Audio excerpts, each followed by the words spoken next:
Start, start, start, start.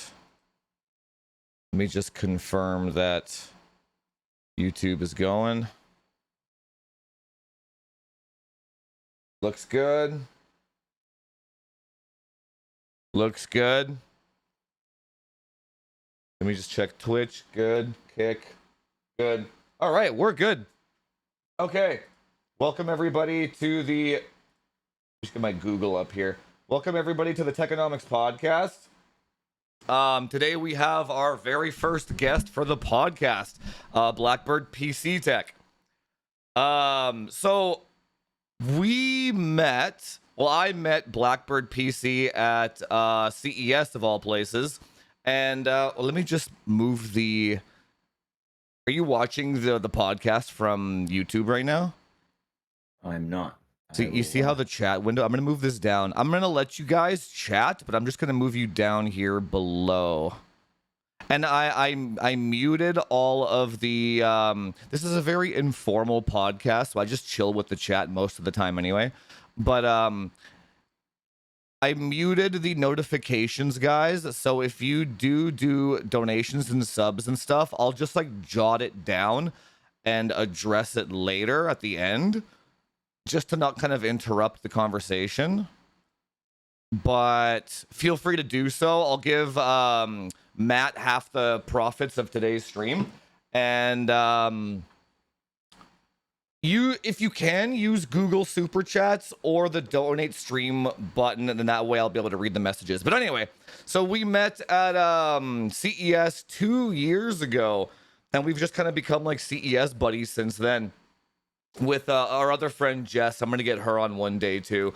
And yeah, why don't you tell people how we met, who you are, how'd you start your channel, give a little bit of background. You only have to do this if you're a recurring guest, you only have to do this once, right?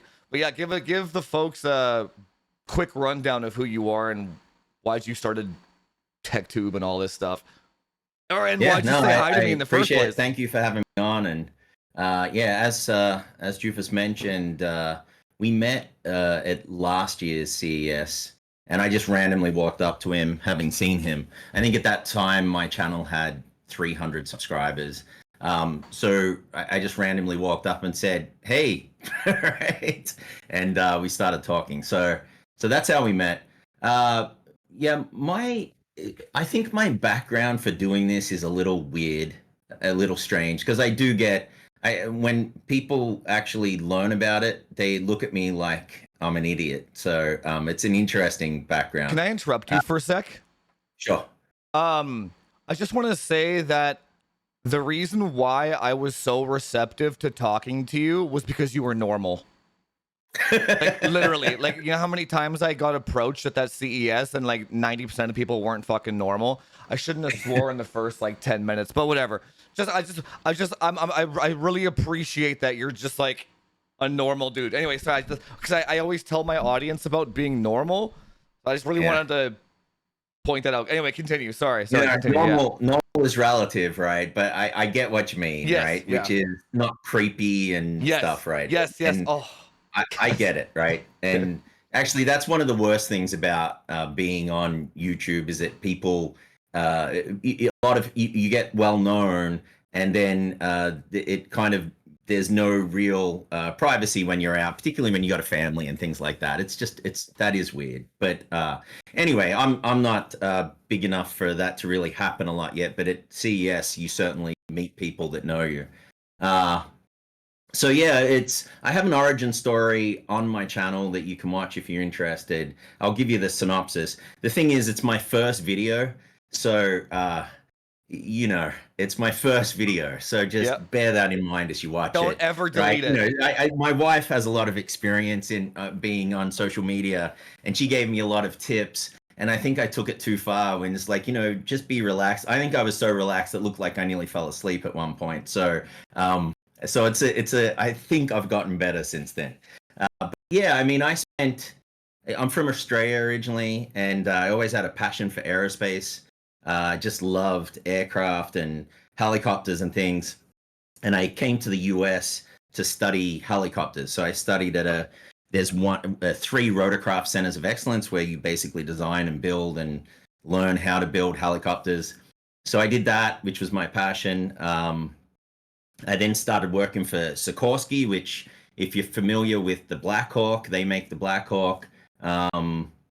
They made Comanche before it got canceled, which was the stealth helicopter, which is pretty cool. What else? They do a range of other things too. So I moved to work for them, which was I got so many of these like little side stories, but being a foreign national working for a US company, a defense company, I sat in a room by myself outside a chain link fence, and I used to get escorted in. And if I had to go to the bathroom, the escort would have to come with me and wait outside the bathroom for me. It was crazy. And then there was also I was in this house by myself where they used to hold foreign nationals, and they had this red button. It basically had tape over it and said, "Do not touch." I'm an engineer, right? Like, you can't put tape over something and say, "Do not touch," and actually not touch it. So one day I'm like, screw it. I touched it, and security came over, and so I learned not to touch it. It was a panic button. Oh, okay. It was just a panic button, Yeah. and I don't know who was in the room before me, but and there's also stories of one time I locked myself out of my room and the window was open, so I tried climbing in the window and I got stuck, and so I'm half in the window, half out of the window because the fly screen that I'd cut is stuck onto my pants. Anyway, and so security comes through, and there's this foreign national half in, half out of a window dangling there. So lots of fun stories, but. Anyway, so fast forward, I did some really cool things while I was there. I designed the world's fastest helicopter, which is in the Air and Space Museum down at Dulles, the Air and Space Museum near Washington, D.C. That's called the X2. So that was like my dream, right? Was to do that. And then halfway through my career, I transitioned into AI and really data analytics, and then AI. And then Lockheed Martin, which is the world's largest defense contractor, bought Sikorsky for $9 billion, as you do. And then, fast forward, I did some cool things. I became the first chief data and analytics officer for Lockheed. I became the first VP of AI, and I created the AI. I created the AI discipline at Lockheed Martin and set it up across the whole corporation. I actually built a relationship with NVIDIA while I was there. And this is pre-NVIDIA being NVIDIA they are today. And so I remember the leadership of Lockheed laughed at me when I said I wanted to start a relationship with NVIDIA because I think it'll be in our best interest.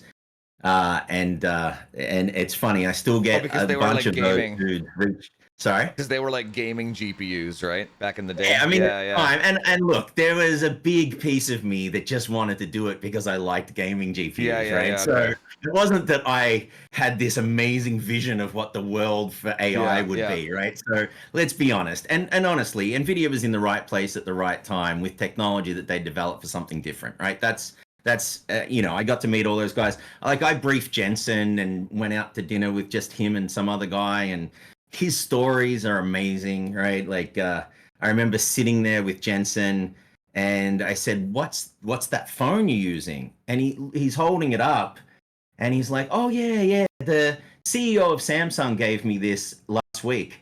It's okay. It hasn't been released yet, right?" And and this is by the way pre-Jensen being worth what he is now. He was still worth a lot. Don't get me wrong.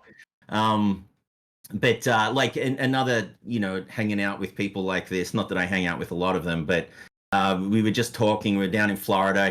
He came to a Lockheed event to brief everyone, and I just said to him, "Hey, what are you doing tomorrow?" And he said, "Oh, I'm going to pick up my daughter from school." Now, when someone says that to you, typically I think, "Oh, I'm jumping in the car, drive 5 minutes and pick, my kid up from school and drive back." And I said, "Oh, where does your daughter go to school?" And he said, "Oxford." I'm like, "England?" He's like, "Yeah." So he was jumping in the jet, going to Oxford, picking up his daughter, flying, and then flying to Maui, where he has a house in Maui, and he showed me the view. It was amazing. And then spending a day there, and then flying back to California to be in the office. That was his weekend, right? And I'm like, man, I'm so far out of my league. Yeah. It's amazing. There's like Right. a So whole different level of like human out there that we can't even conceptualize, man. and and look, I Wild. know like there's a lot of drama around Nvidia and everything, but We'll talk about that. I really like Jensen, and he's at that time he was so incredibly down to earth and just a normal human being talking about normal Yeah, human yeah, yeah, beings. yeah. He just it was hard not to like him. Now I did learn from a lot of my friends that worked at Nvidia for him that he's a very tough and demanding boss. Sure. But I believe that's what's driven the success of Nvidia, Sure. right? Yeah, of Um, course. so anyway, Hang on. Table that for a sec. Yeah, how did you get into yeah, hardware then from all that? yeah. Like, So why so hardware? I've been into PCs for a long time. I had an 8086. I think it was called an Amstrad something. It had CGA graphics, right? I mean, we're talking some Oh real yeah. like I wanted to play what was it, F-15 Strike Eagle? I remember that game, or and then F-19 came out. Anyway, and by the way, I realized funny story, there was a switch on the back of that PC that went from CGA to EGA, 16 colors, dude, Yeah, yeah, from yeah. 4 colors to 16. And I jumped for joy when I realized that until I realized that the computer wasn't powerful enough to Yeah. push 16 colors, right?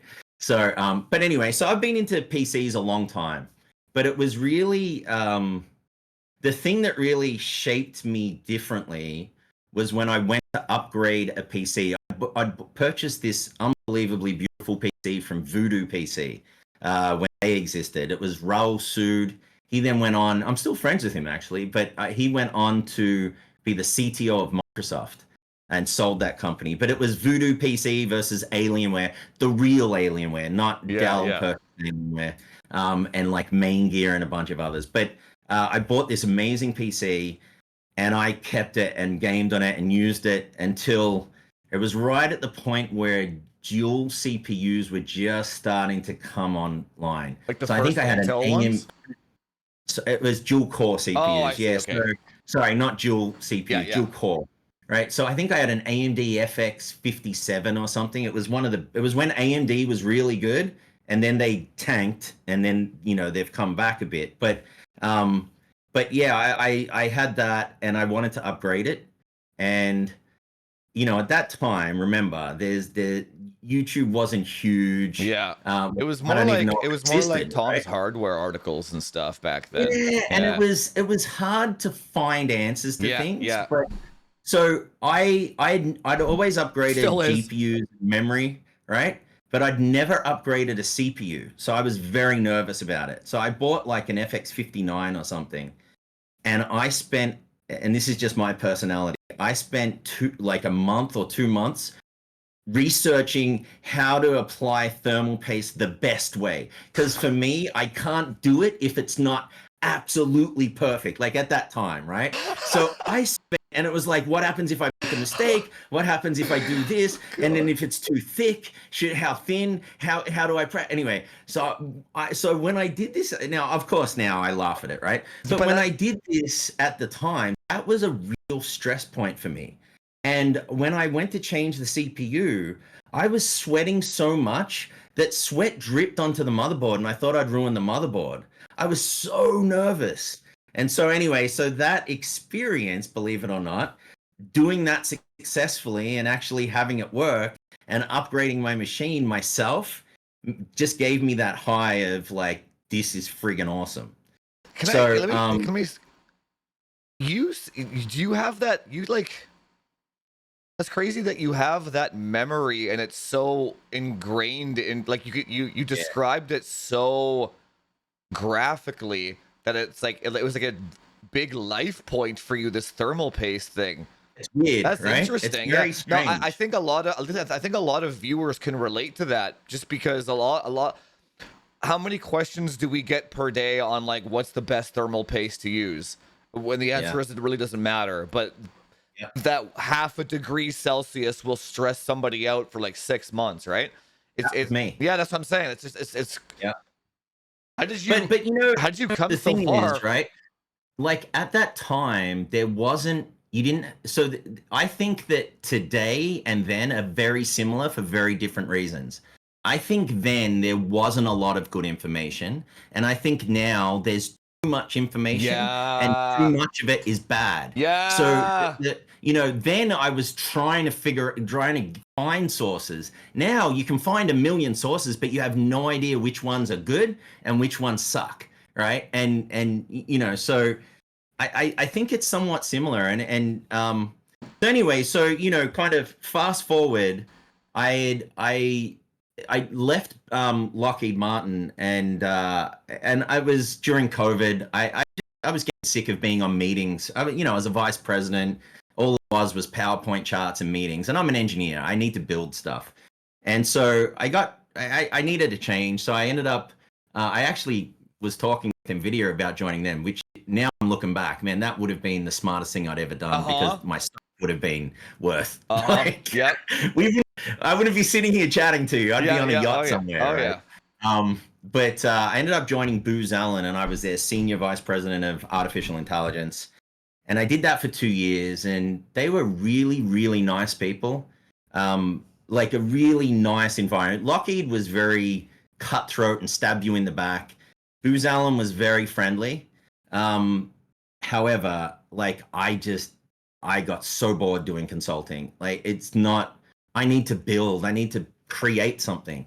So during that time, it's another story, but I'll do the short version.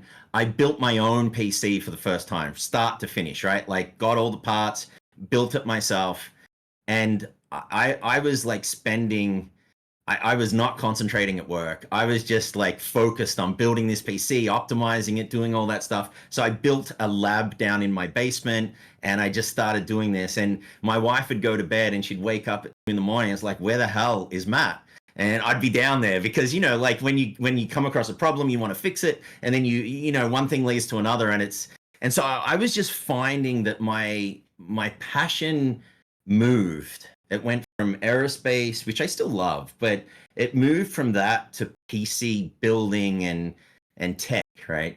So that got to a point where I would kind of want to get out of work so that I could work on building PCs and doing stuff and tweaking and putting an LCD screen in and learning how to do that and how to program that through Ada64, all those things, right? And it got to the point where I think it was my wife, I'll credit her with this, said to me, hey, why don't you do this? Like, why don't you create a channel and do this? And she gave me a book from, I forget his name, Darrell Eves, the YouTube formula. I don't know if you've ever read that, No, but never it was have. a very interesting book. And what it does is it kind of explains how you can generate income through YouTube. And kind of went through it in a very structured way that I liked. And so I read that and I'm like, wow, this is the way I could do it. So What made you burn the boats then and go? You must have taken a big pay cut to try, like 400 subscribers when you said hi to me, right? There's no revenue there. Like 300 subscribers. Yeah, I'm pretty sure. I remember like I launched a video while we were at CES and I just met you, and I got 3 ticks, right? So if you're not familiar, if you publish a video and you get 3 green ticks, it means that the click-through rate, I remember you being like just checking every 2 seconds really to good. see, like, and I'd never seen it before. Yeah. And so I showed you, and I'm like, look at this! I got like 15 subscribers already. It is amazing. And he's like, yeah, that video is gonna kick ass, right? Like that's good. And sure enough, it was. I think I got 100 subscribers out of that, which is massive for a channel at 300. So, but yeah, I mean, it is. And so the thing is, I didn't love being on camera. So it was really hard at the start because I would be doing something and I'm like, oh, let me go and do that. And I'm like, crap, I got to film it. Right? Like I just wanted to go and do it. We all go through that. Yep. Yeah, that takes time, right? Because it's like, okay, well, if I'm going to do something, I should put it on camera. It sucks a little bit of the joy out.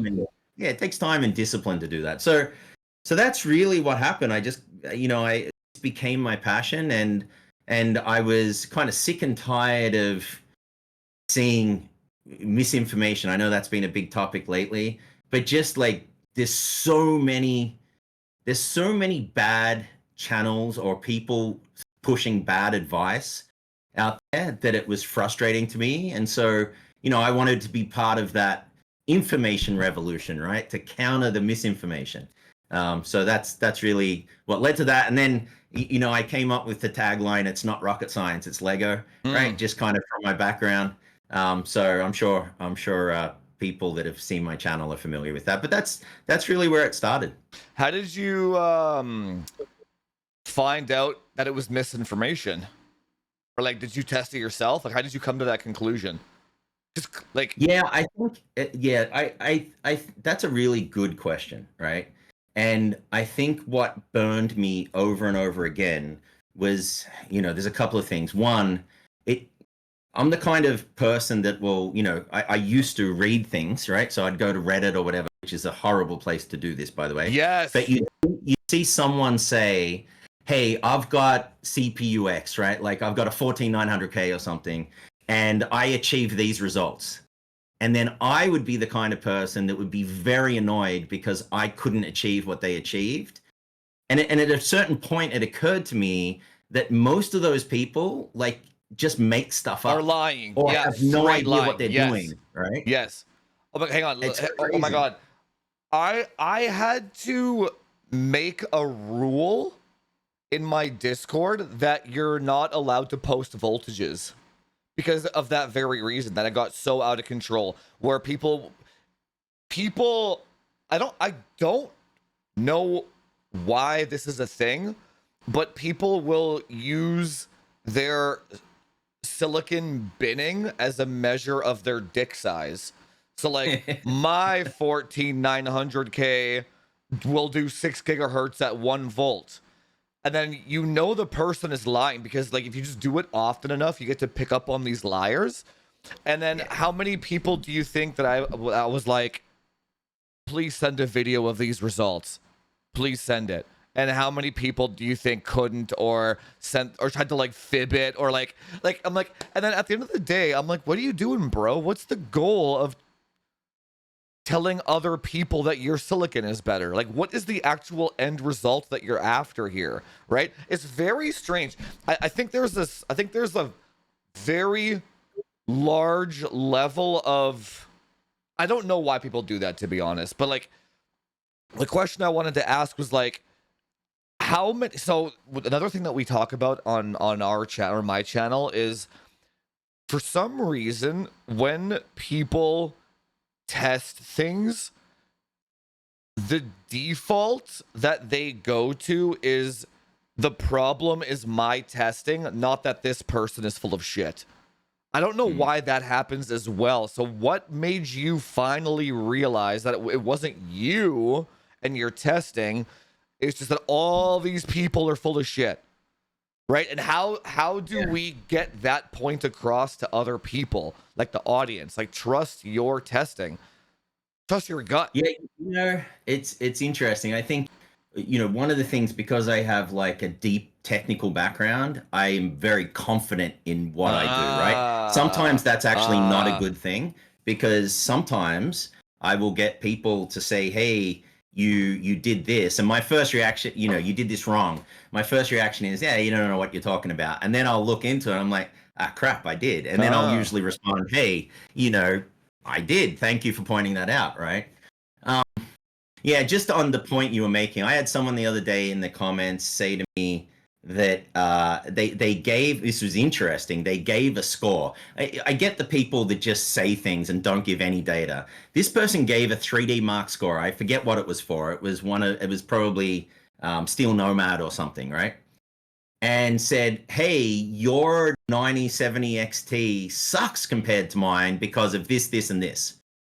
And so I just, I said, "Hey, can you give an example? Give me a score, right? Give me something data so I can look at it." So he gives me the score, and I said, "Also give me your temp." So he gives me the temp. So and obviously the person didn't know that you can look up 3D Mark with their system, like CPU and things, and actually look at the scores. So it turns out that the score he was listing would have been a new world record, That's number Yeah, one. yeah. And the temperatures he was listing are like 20 degrees cooler than any 90, the memory Yeah. temps are 20 degrees cooler than any other 9070 XT that I've ever seen.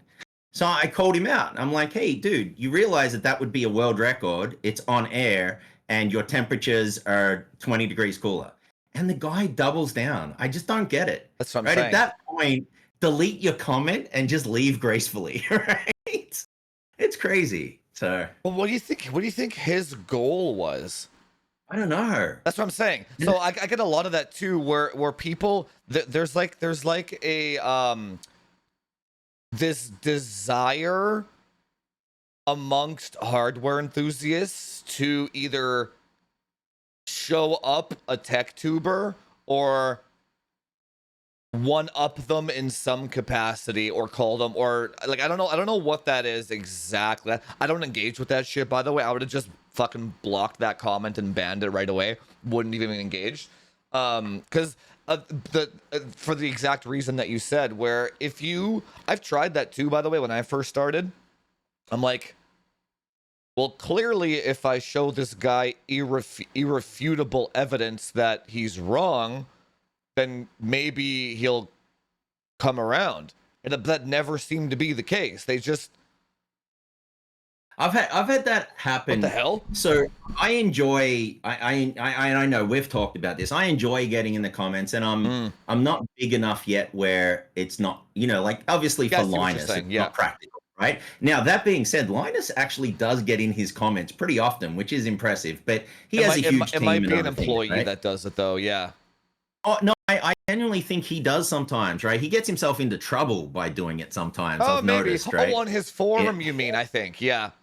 Yeah, right. On the Okay. forum. Okay. That's right. Yeah. Okay. So anyway, so I've had situations where I just like if you go down a logical path, the person has turned into a subscriber. Now it doesn't happen all the time, and it doesn't happen often, but it does happen, and so that's always the thought. But yeah, I really do think it comes down to significance, and I think there's these, we've talked about this. There's these basic human needs. And one of them is significance, and that's like a status thing, right? And I think particularly for a lot of men, that's usually pretty high up there on the needs list. And Got that you. when Yeah. when I was at Lockheed, I became a vice president. That met my significance needs, right? Because like my business cards said vice president, I finally achieved. Like it's all great. Actually, it was the worst job I've ever had because of who I worked for. But and the money and the title and everything didn't matter because I was miserable. And you learn that as you get older in life, you get a bit of wisdom that it's like, yeah, it's not, you think you might want something, but then when you get it, it's not quite what you'd hope for, right? But I really do think it comes down to significance, and I think that there is a desire for some people to get on and prove their own worth by trying to show that you're wrong or that you've made a mistake or something like that, right? Interesting. I never thought about that. Like Yeah, yeah.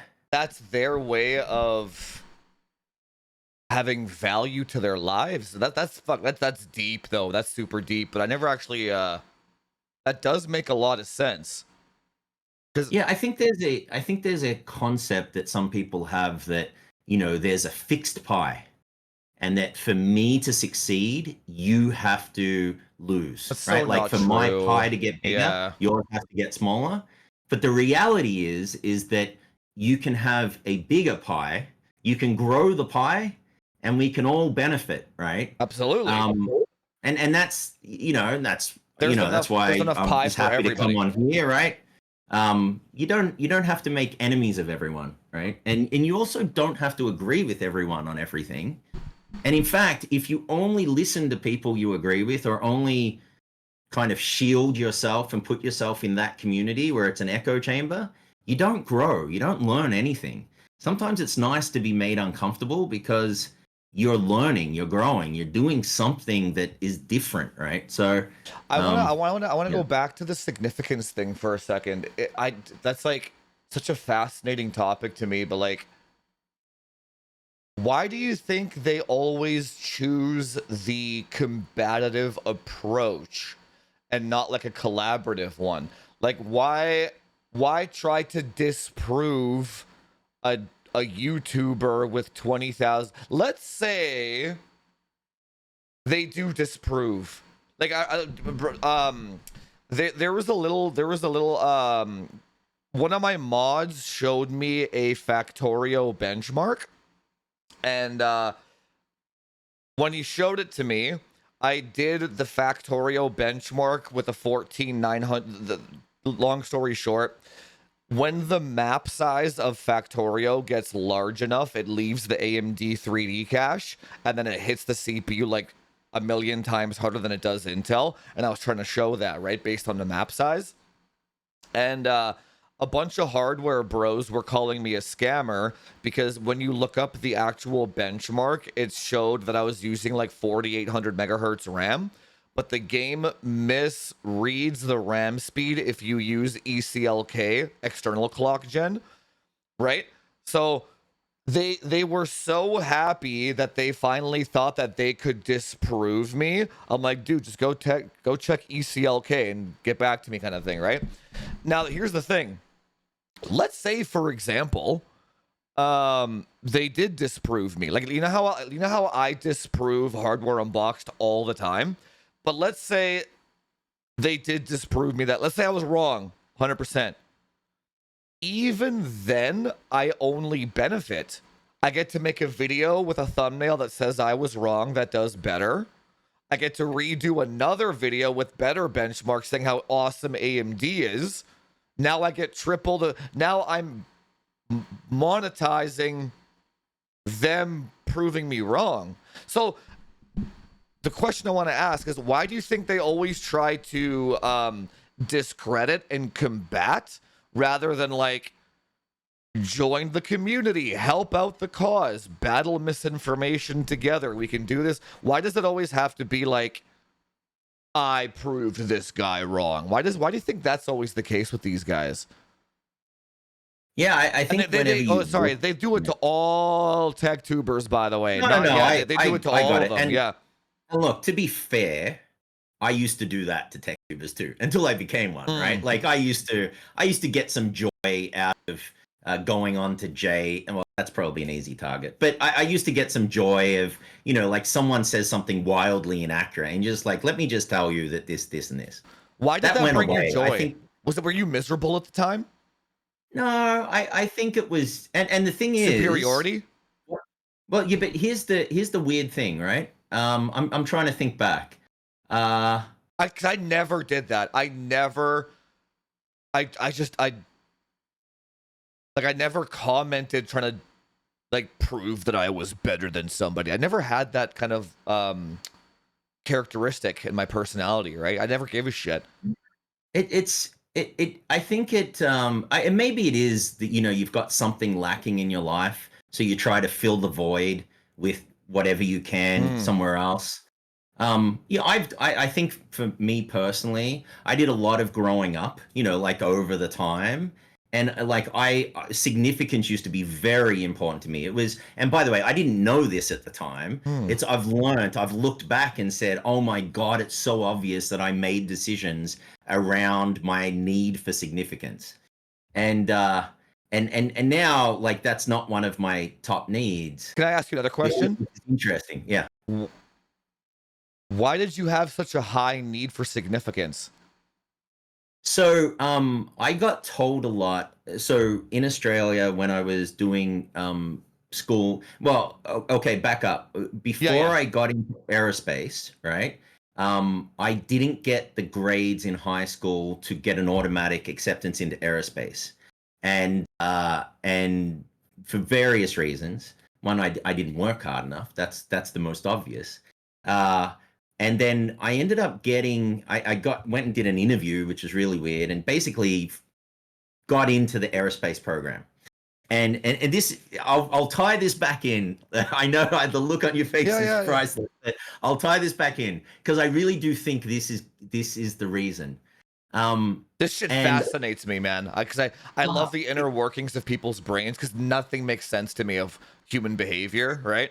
Like, and I didn't think about this until just now. Until you asked me. I think you have to kind of be older. Yeah. So so I got into this program, and in this program were students from around Victoria, which is the state that I grew up in, and other parts of Australia that had won like premier medals, right? That's like the governor of the state. They'd won premier medal in math, premier medals. I remember sitting in a class with them in my first year of aerospace, and they'd be like, "Oh, so I won the premier medal in chemistry. I won the premier medal in physics." I'm like, "Awesome!" And they're like, "Matt, what happened to you?" I'm like, "Let's go outside. It's really nice outside. Let's go play some basketball or something."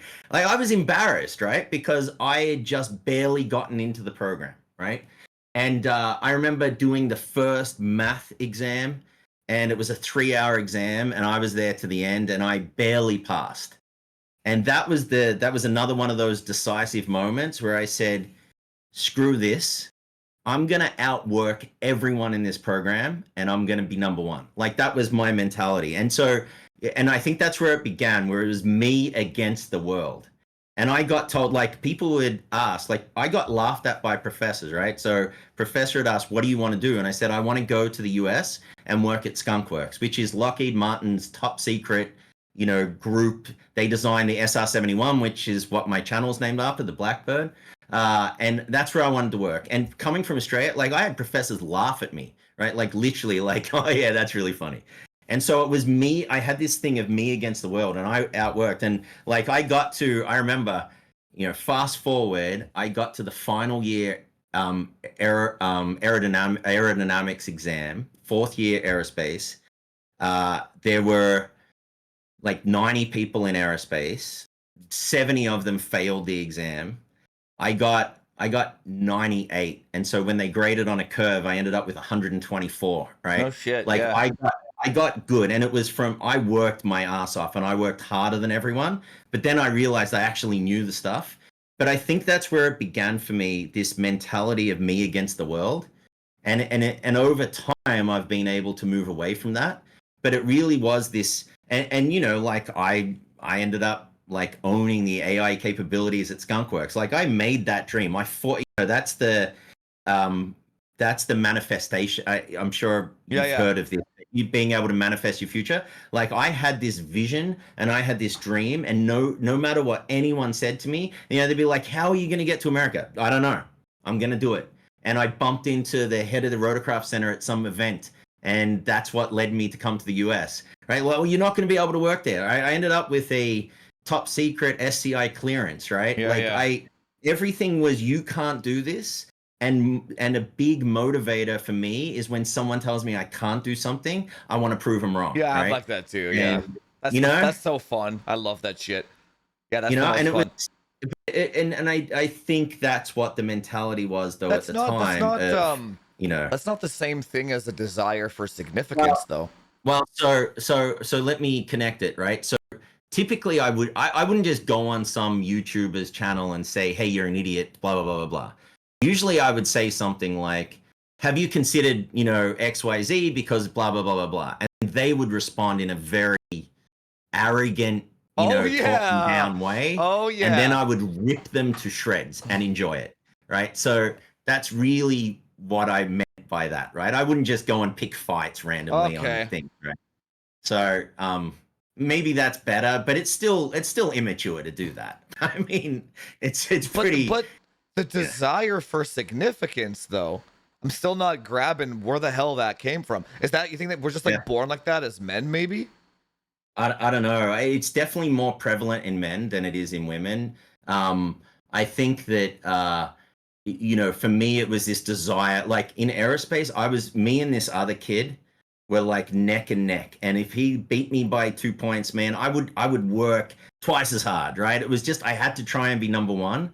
It was a weird thing, Hmm. right? And I think a lot of sports players, right, go through this, that they try to be number one, and you can burn out. Like I have a good friend who was pushed really hard for tennis and was a national champ really young, and then refused to play tennis as he got older because he just got burnt out from being pushed and he just didn't like that, right? But Do you think it's yeah, I mean, do you yeah. think it's like a sort of,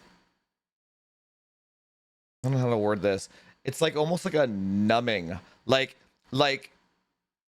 So I'm assuming when you were going through your grind, you didn't have an outlet such as YouTube comments, right?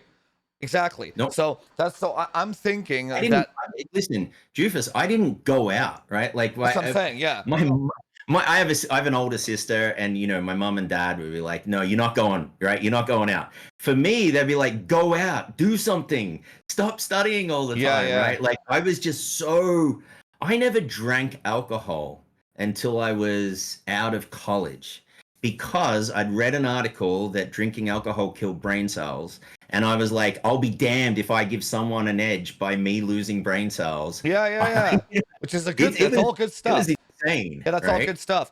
I think maybe so. It's like so. It's almost like we got lucky that or I guess you got lucky that you're as old as you are, because let's say if you had a need for significance and you were 30 now or 25, you can drop a YouTube comment on a J video or something, feel this strange sense of moral superiority, but then not actually achieve anything after because you got the dope. It's almost like a drug maybe or something like that. Maybe that's why Oh, they for do sure. it. Like this Oh, for sure. And by the way, and not realize that Jay shadow banned you, right? exactly. Oh, But dude. Oh, yeah. um, it's hilarious that people don't even know that that is real. Um, and I didn't know until I created my channel. I didn't know that existed. It's such a fantastic, because you know what's so funny? It's like I still get the emails from people that I shadow banned. I'm like, hey, it's this guy again. It's like 2 years later, and he's still commenting on every single video. Has no idea he's actually shadow banned. I'm like, thanks for the view, buddy. Thanks for the Why view, don't right? you should probably explain to people what it means is that because I Why? didn't know until I started my channel, but You don't want to help those people. You want to farm them, though. You oh want no, them to okay, keep fair watching, right? enough. Yeah. Why? If that's helping people is such a strange. I mean, God, we could talk about that forever, but it's like the guy leaving YouTube comments trying to find significance. How you can't help that person? I don't think you can, or I don't know how. Oh no, I don't think you can on your channel, and it's also, I mean, to really help them would be a huge investment in time, and it's not something I can. Exactly. I mean, Yes. look, Oh we're all my busy, God. right? Just And I've got oh. my friends that need help like that. I mean, I won't you even know, do. I and won't even do my it's friends, man. Because it's so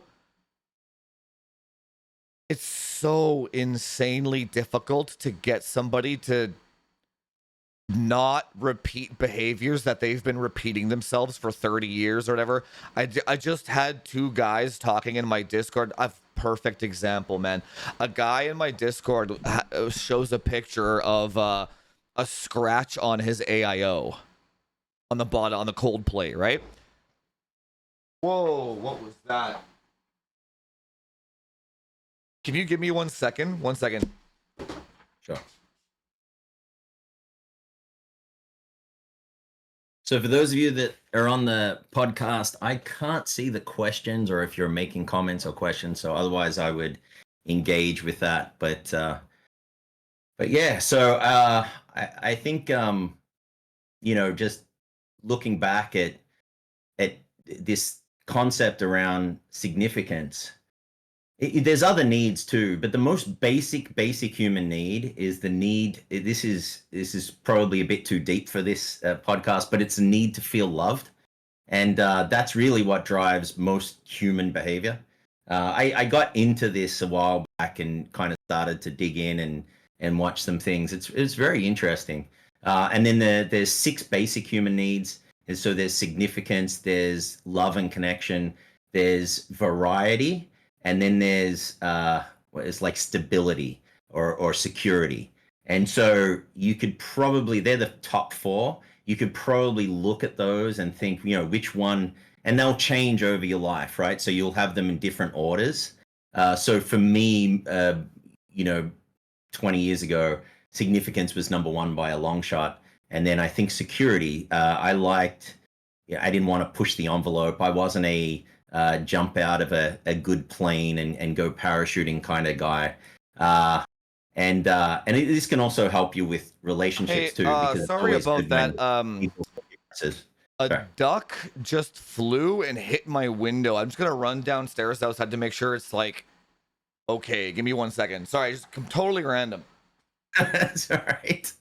Uh, so, uh, so yeah, it can help if both people in a relationship don't have the same ordering of those needs, because you can kind of help each other.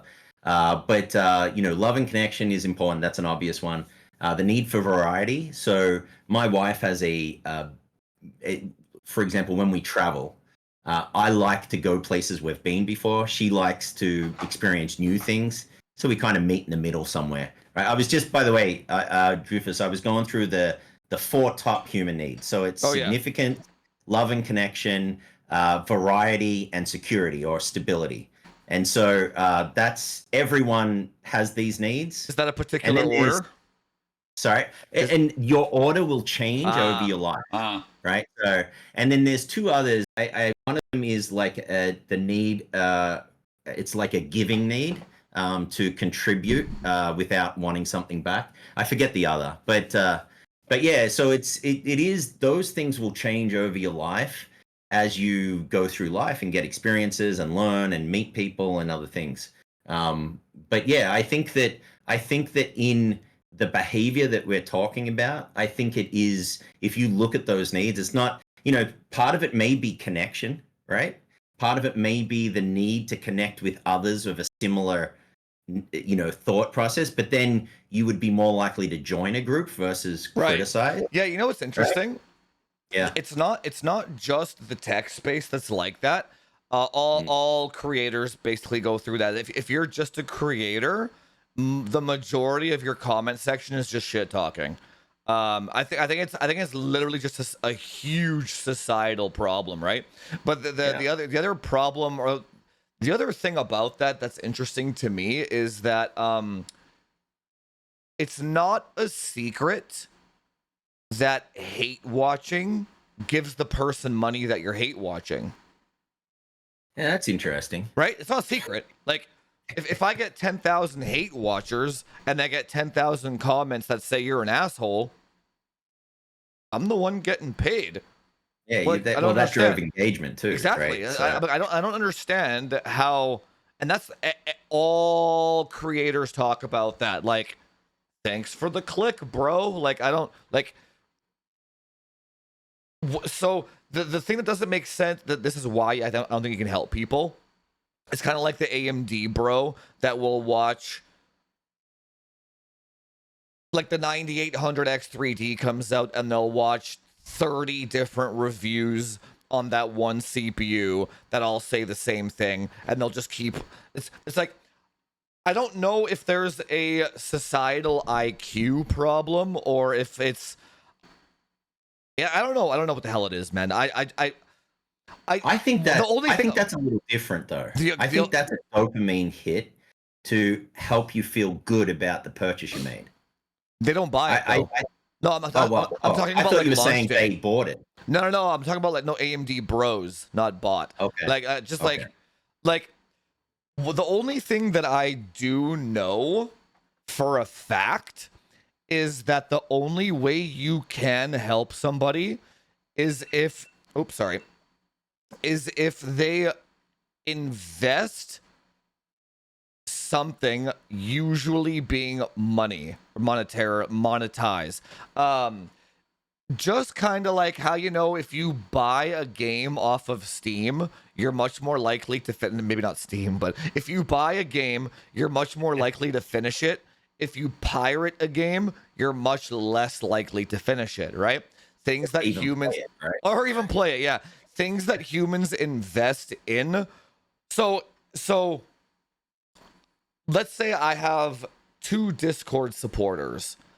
One guy is giving me $100 a month. The other guy is giving me $5 a month.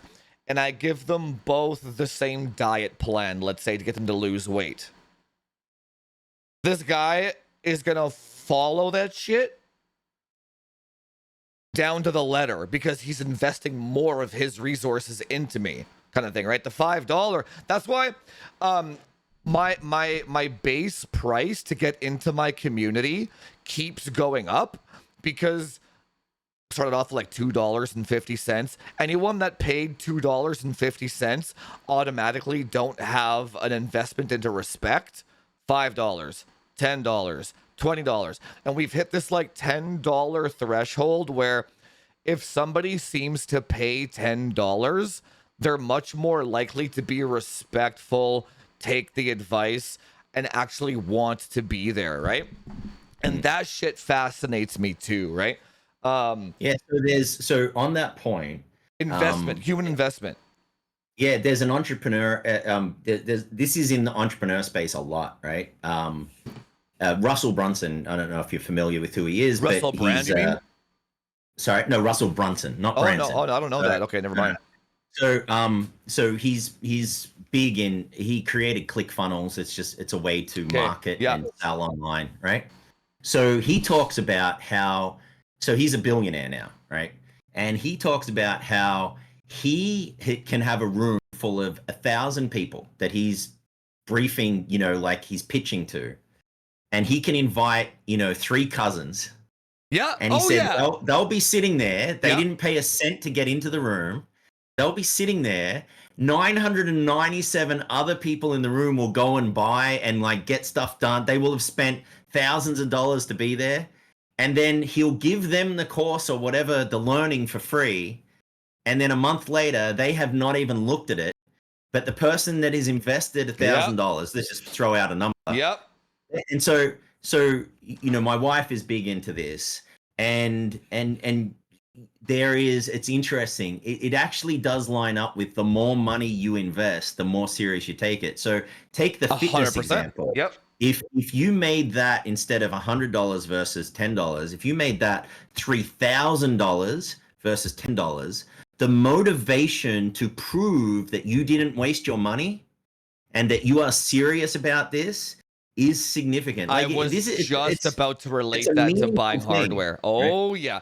And optimizer scammers. Oh man, it's such fascinating human behavior. So if you buy, that's part of the major problem. That's also why I think that's the main reason why I started my channel as well, was I was seeing people buy hardware that made them upset, but because they bought the hardware, they would make excuses for the hardware or the influencer that sold it to them, because they worked for a month or two, and they imagine working 40 hours a week and you buy like a 7900 XTX or some shit like that, and it doesn't work in like the one game you want to play. That sucks, right? Yeah. If you buy, dude, it's wow, it's so wild to me. If you are a Valorant player and you paid some guy to like port forward your router, and like let's say you're Silver 3 before the optimization, you paid $1,000 for the optimization, and you're Silver 3 after the optimization, they will still double down and say that the optimization was worth it and it did something, even though they have a direct A to B result of what the hell same with the hardware. Yeah. You buy an AMD product, you don't have a good experience. The next generation of AMD hardware comes out, you buy it again, and now your brain has doubled down on that investment into that brand. Instead of just like cutting the losses and being like, okay, like we need to like tell people that it's okay to admit that you bought the wrong thing or that you got scammed. I think that's fine. Like we need to like it's like I was just going through this with a guy on Twitter the other day, literally yesterday. One of the Call of Duty optimizers got outed as a scammer just recently, like huge. And I called this guy a scammer 2 years ago, right? He used to be in my Discord and pay me money to learn all this shit, right? And then he just like deleted it. But anyway, long story short. But anyway, so the guy that got scammed was messaging me, and he's like, dude, all the optimizers call all the other optimizers scammers. So how the hell do you know who to trust and who not to trust, right? I'm like, I have no... If there's no certification agency exactly that you can go to, right, and say you're AAA rated. Right? Let's say you were very pro AMD and I'm very pro Intel, for example. Even though I'm not pro anything, I'm pro it just works, okay? But let's say that's the case. And let's say we both have 50,000 subscribers, or let's say everything is equal. So they can't just be like, well, this guy has more of a following, thus I should trust him, which is a whole separate fucking issue, which is the biggest problem in our industry. More subscribers. Yeah, that's social proof. Oh, right? Yeah, social proof, exactly. Yeah. So the guy's point was, you have two of the same people. How do you determine who is full of shit and who is not? And my answer was, you have to trust your gut. And if your gut ends up being wrong and you got scammed, you have to admit that to yourself and find out what you have to adjust your gut sensor to find out what you can do better next time. So it's almost like you have to go out of your way. You have to be very self-aware of this, to be honest. You have to, it's okay to get scammed. It's fine. It's okay to make mistakes, but you have to dial your rate. Every mistake that you make, that's what creates successful business people. Every mistake and scam that you get sucked into, dial the gut-o-meter, yeah. And eventually you find people, like you get really good at reading people, and you're not gonna get scammed anymore. But you doubling down doesn't achieve that goal. You're gonna be in the same place you're gonna be in 10, 20 years from now. But if you're just like, okay, I'm silver 3 before and after, so I'm gonna maybe dial the meter a little bit. Do you know what I'm saying? And I'm not sure why we have this societal stigma against learning. Maybe it is just learning, or I would just call it. I just call it like. I think it comes down to not wanting to be. I think it comes down to no one wants to feel like they're an idiot, right? Why? I mean, that's just who cares? Nothing bad happens. No, I just think no one really wants. I mean, you would rather have the feeling that you made a smart choice than a wrong choice, right? So I think that's where the defensiveness comes from. But I think that when you really step back, and this is like a lesson I try to teach my daughter, and it's easy to say and difficult to really learn until you've been there, right? How old is your daughter now? How old is your daughter, if you don't mind me asking? 7. Okay. 7. Yeah, so she's pretty young, and I try to say to her, when I look back, it's the things that I've failed at where I've learnt the most and I've grown the most. And it really, it's not just a statement. Like, I can point to the things where I failed, and it's like, I do not like that feeling or whatever. And what am I going to do differently next time so that doesn't happen again? Now, and then the flip side is when you succeed at something, you don't always learn as much, because you don't really, in my opinion, it's from my perspective, right? Personally, when I really do well and succeed at something, sometimes I won't spend the time to understand why. When I fail at something, I spend a lot of time trying to figure out why, right? And so your growth is more from failing than learning. And so this concept, I think it's stigmatized in our society that failure is bad. Like, okay, in general, failure is bad. You don't want to fail. but failure, and you see very good companies where they promote, do something fast, fail fast, but then don't dwell on it, learn from it, and get better next time, and just iterate and get better, right? And I think that's the stigma that we fight against, right? It's just this concept of, well, you're a failure. I'm like, okay, but it doesn't, just because you failed at one thing doesn't mean you're a failure in life. That Here, I have a different perspective on that. I don't think failure exists. No such thing. That's interesting. In order for you to fail, there would have to be some kind of permanent damage to your body. Like you lose an arm and you can't get it back. Otherwise, failure doesn't exist. That's interesting. What exactly is failure? It's failure in the view of someone else that really probably doesn't matter to you. Yeah, right? failure it's is some random person, right? Yeah. I can't conceive of the notion of failure because, dude, I lose my house tomorrow. My channel gets canceled. I lose my job. What have you, right? I'm good. I'll just come back. Like nothing bad happens. Like there's no such thing as failure. And this whole petrification or paralysis by analysis blows me away, dude. You know why I'm so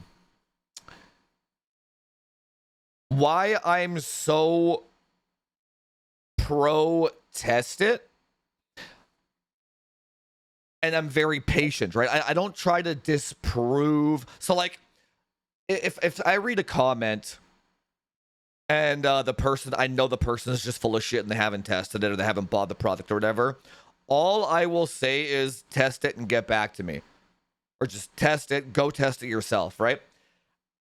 And the reason why I do that, I don't try to convince the other person of anything, but I know that one day, if and when they do test it themselves, they will come to the same conclusion that I have, and all the light bulbs will switch on, and I have a follower for the rest of my life, right? And I believe that follower that tested it themselves and came to the conclusion themselves is worth more than 10,000 AMD bros that don't test anything. The one guy that was like, so think about it. That one guy will trust me with their health. They will trust me with their PC. They'll trust me because they know that my character is the type of character to test everything and I never talk out of my fucking ass, right? They'll buy PCs. They'll buy consoles. They'll buy optimization courses. They'll buy the highest tier of Discord.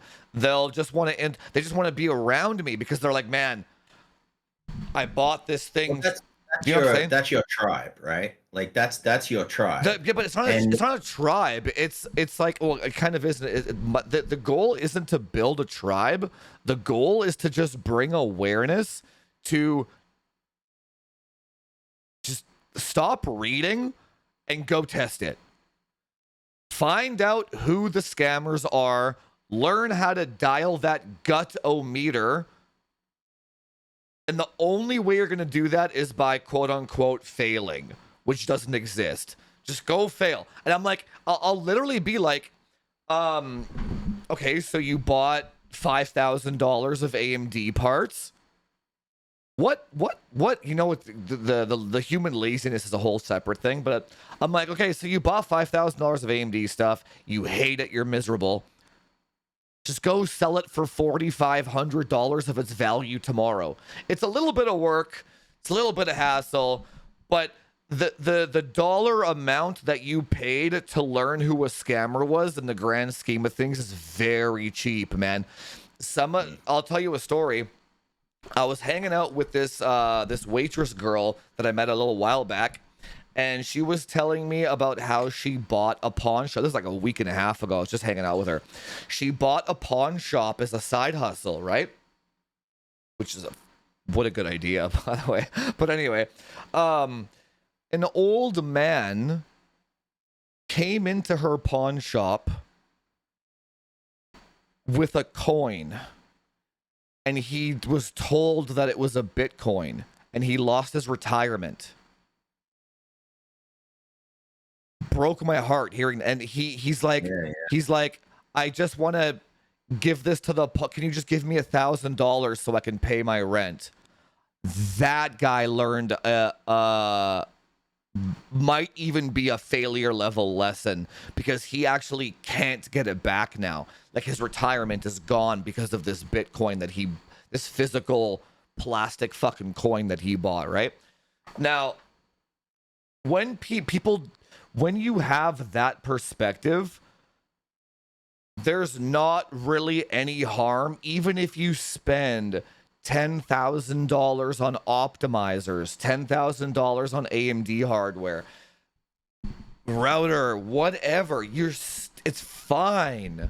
It's still a cheap lesson. It's you're better off doing that when the younger you are, the more you should go and try and go out of your way and go get scammed. See what they did. See what their sales tactics were. Find out how they manipulated your brain into getting scammed. And then in 10 years, you won't really care about that $5,000. But my God, will you be immune to the guy selling you a physical Bitcoin when you're retirement? You know what I'm saying? A lot of elderly people don't have those defense mechanisms now. Anyway, I could go off on that shit for anyway. Yeah, anyway, I mean that's like test it yourself. I mean, test it you yourself. tell that story, and my first thing is like, what a bunch of a-holes that actually did that to someone. I mean, that requires a level of huge amount of lack of empathy, right? Like, anyway, let's relate this to large tech tubers. They say AMD is the best. They are doing real harm to like a single mother that can't afford to buy 2 PCs for her little Timmy. I have to go do a consult with fucking single mom Karen, and I'm like, I had a guy that bought a laptop the other day, and basically got scammed out of $4,000 by buying the wrong hardware, right? And then I'm like, I'm not sure if the large tech tubers choose to ignore the empathy part of it, or if they have no empathy, or if they truly are delusional and they believe that they're correct in what they're doing. But what I know for a fact is they don't see the harm that they're doing to real people. That I do see. They don't see it. So they're scamming people. You know what I'm saying? I think it's interesting, right? So I think it's good to use some examples, right? So the two obvious ones lately is Jay and Harbor Unboxed, and I got a story on both. But starting with Jay, I did a video on whether to put resizable bar on globally, like he recommended, and claiming that it was an NVIDIA bug. NVIDIA inspector thing. Yeah, and I showed the data. I showed the data to prove that what he said was wrong. It's not an NVIDIA driver bug, like the whole thing. And I showed footage of it, and it was a short video, but just to show it, right? All you had to do was just say, test it yourself. That's all I did. Well, yes. Yeah, just test it yourself. So, by the way, in the comments, if someone would try and argue with me, I'm like, don't argue with me. It's very simple. It's a free software. Go test it. Download it, turn it on, and run your game. That's it. Yeah. It's very simple. It takes 5 minutes. Takes 5 minutes. It's not difficult, right? Yeah. So, but that's not the part that I think. So, yes, Jay spreads misinformation. And what drove me nuts about that one was he used Splave. And I'm pretty sure Splave wasn't happy about this. He even said in his video that Splave, that overclocker, the guy, and I'm not going to make fun of Splave because he's built like a truck, right? I don't have respect for that guy because he's kind of selling himself out a little bit to try. I'm sure he is. But put Yeah, that aside, he did yeah, tell Jay the right thing, right? yeah. He said to Jay said it in his video. Spleef told me to just apply this to the Port Royal benchmark profile. But no, you should do it globally. Like, dude, you got advice and you're so, I don't know what it is. I don't know if it's arrogance. I don't know if it's just ignorance. They don't give a shit. Yeah. So, okay. So now they literally just think they create that content because they know it'll do well algorithmically. It's that one for sure, when right? I see that, I don't view that differently as the old man in the Bitcoin in the pawn shop. Yeah. I don't view that differently because because the number of people that actually hurt their performance doing it is insane. The J thing, okay, to be fair with the J thing, whether software I don't see as bad because it doesn't cost people money. And you can go back to defaults, right? I think that's I agree. Yeah, if Jay wants to spread a bunch of fucking misinformation about Bar because he knows he's gonna farm idiots, all right. He's not doing damage to people's. Literally, he can't they won't be able to fucking pay their rent next month, right? Hub is significantly worse, but yeah. Right. No, but you know, then you look at what Jay did, right? So I think this is just my opinion. I think he's kind of given up. They all have. And it's weird. They all have. No, I think he has because you look at some of his content. He did a video. They all have. I don't know if it was the last one or the one before. We'll talk about this after. Yeah, okay. Yeah, go ahead. Yeah. So the video and his video was, don't do this, it's dangerous. Of course, that's very clickbaity, but don't do this, it's dangerous. He opened up his power supply because he had popped a capacitor or something, and he's looking at it and he's like touching it with his bare hand instead of his glove. It's holding like 150 volts each capacitor, and the whole video was just him saying, man, I wish I could figure out what was wrong with this. Not like testing it or anything, like, man, if I test the voltage, and then he just put it back together, and that was the video. He didn't accomplish anything. Like, what did you actually do other than tell people don't do this, which is bad anyway, because if you tell people not to do it, like with the red button example for me, they're gonna go and do it, right? So I got you, but you also didn't provide any information. So okay. So that's two separate lanes that we can. For sure. Yeah, that's two. Misinformation. Right? No, so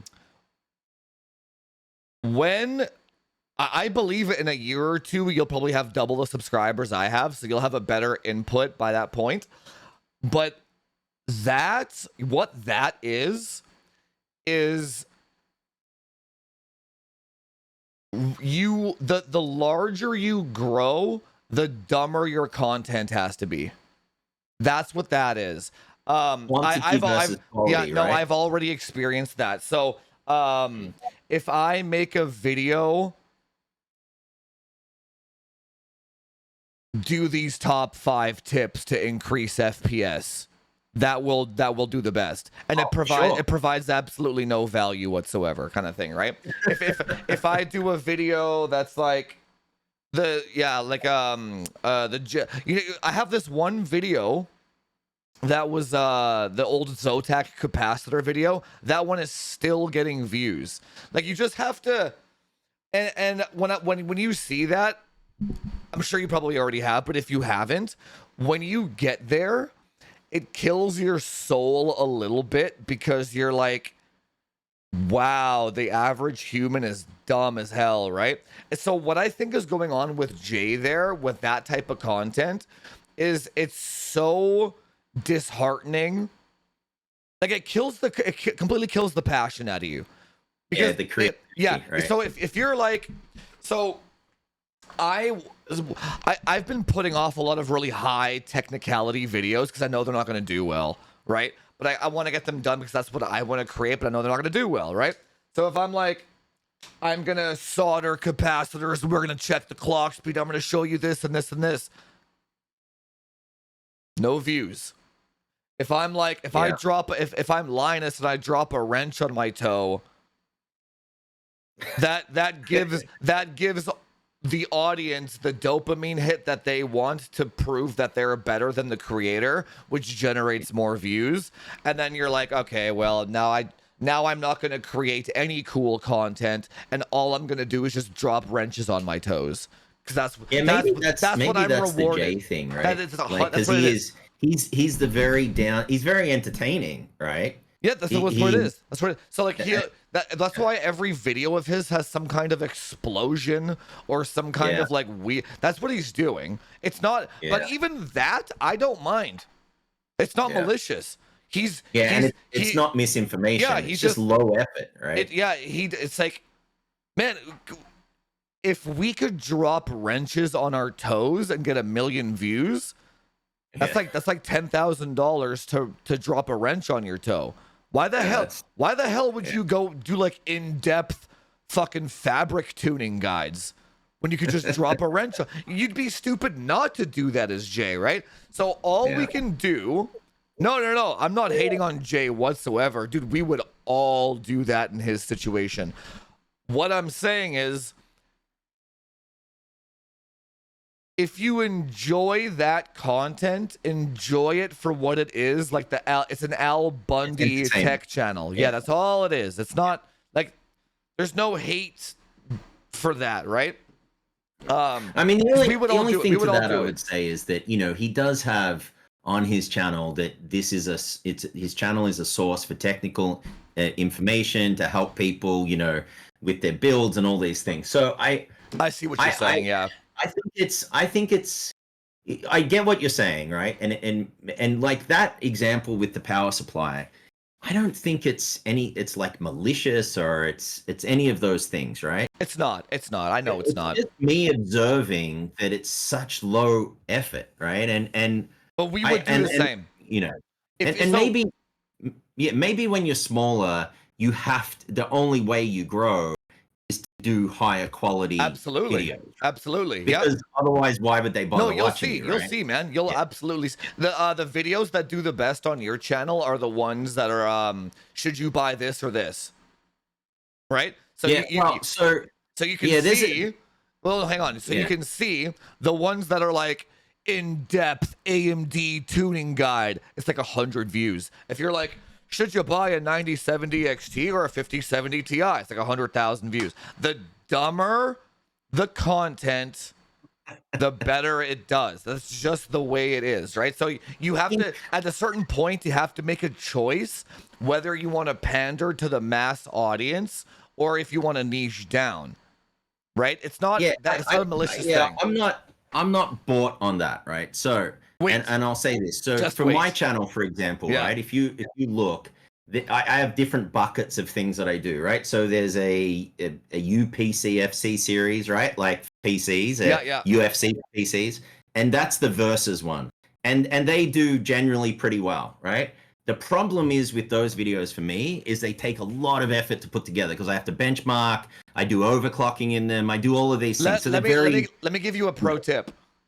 Yeah. Let me give you a suggestion for you to test something. Okay. Do the exact same video, remove all the work and all the benchmarks, and just talk about it, and it'll do just as well or better.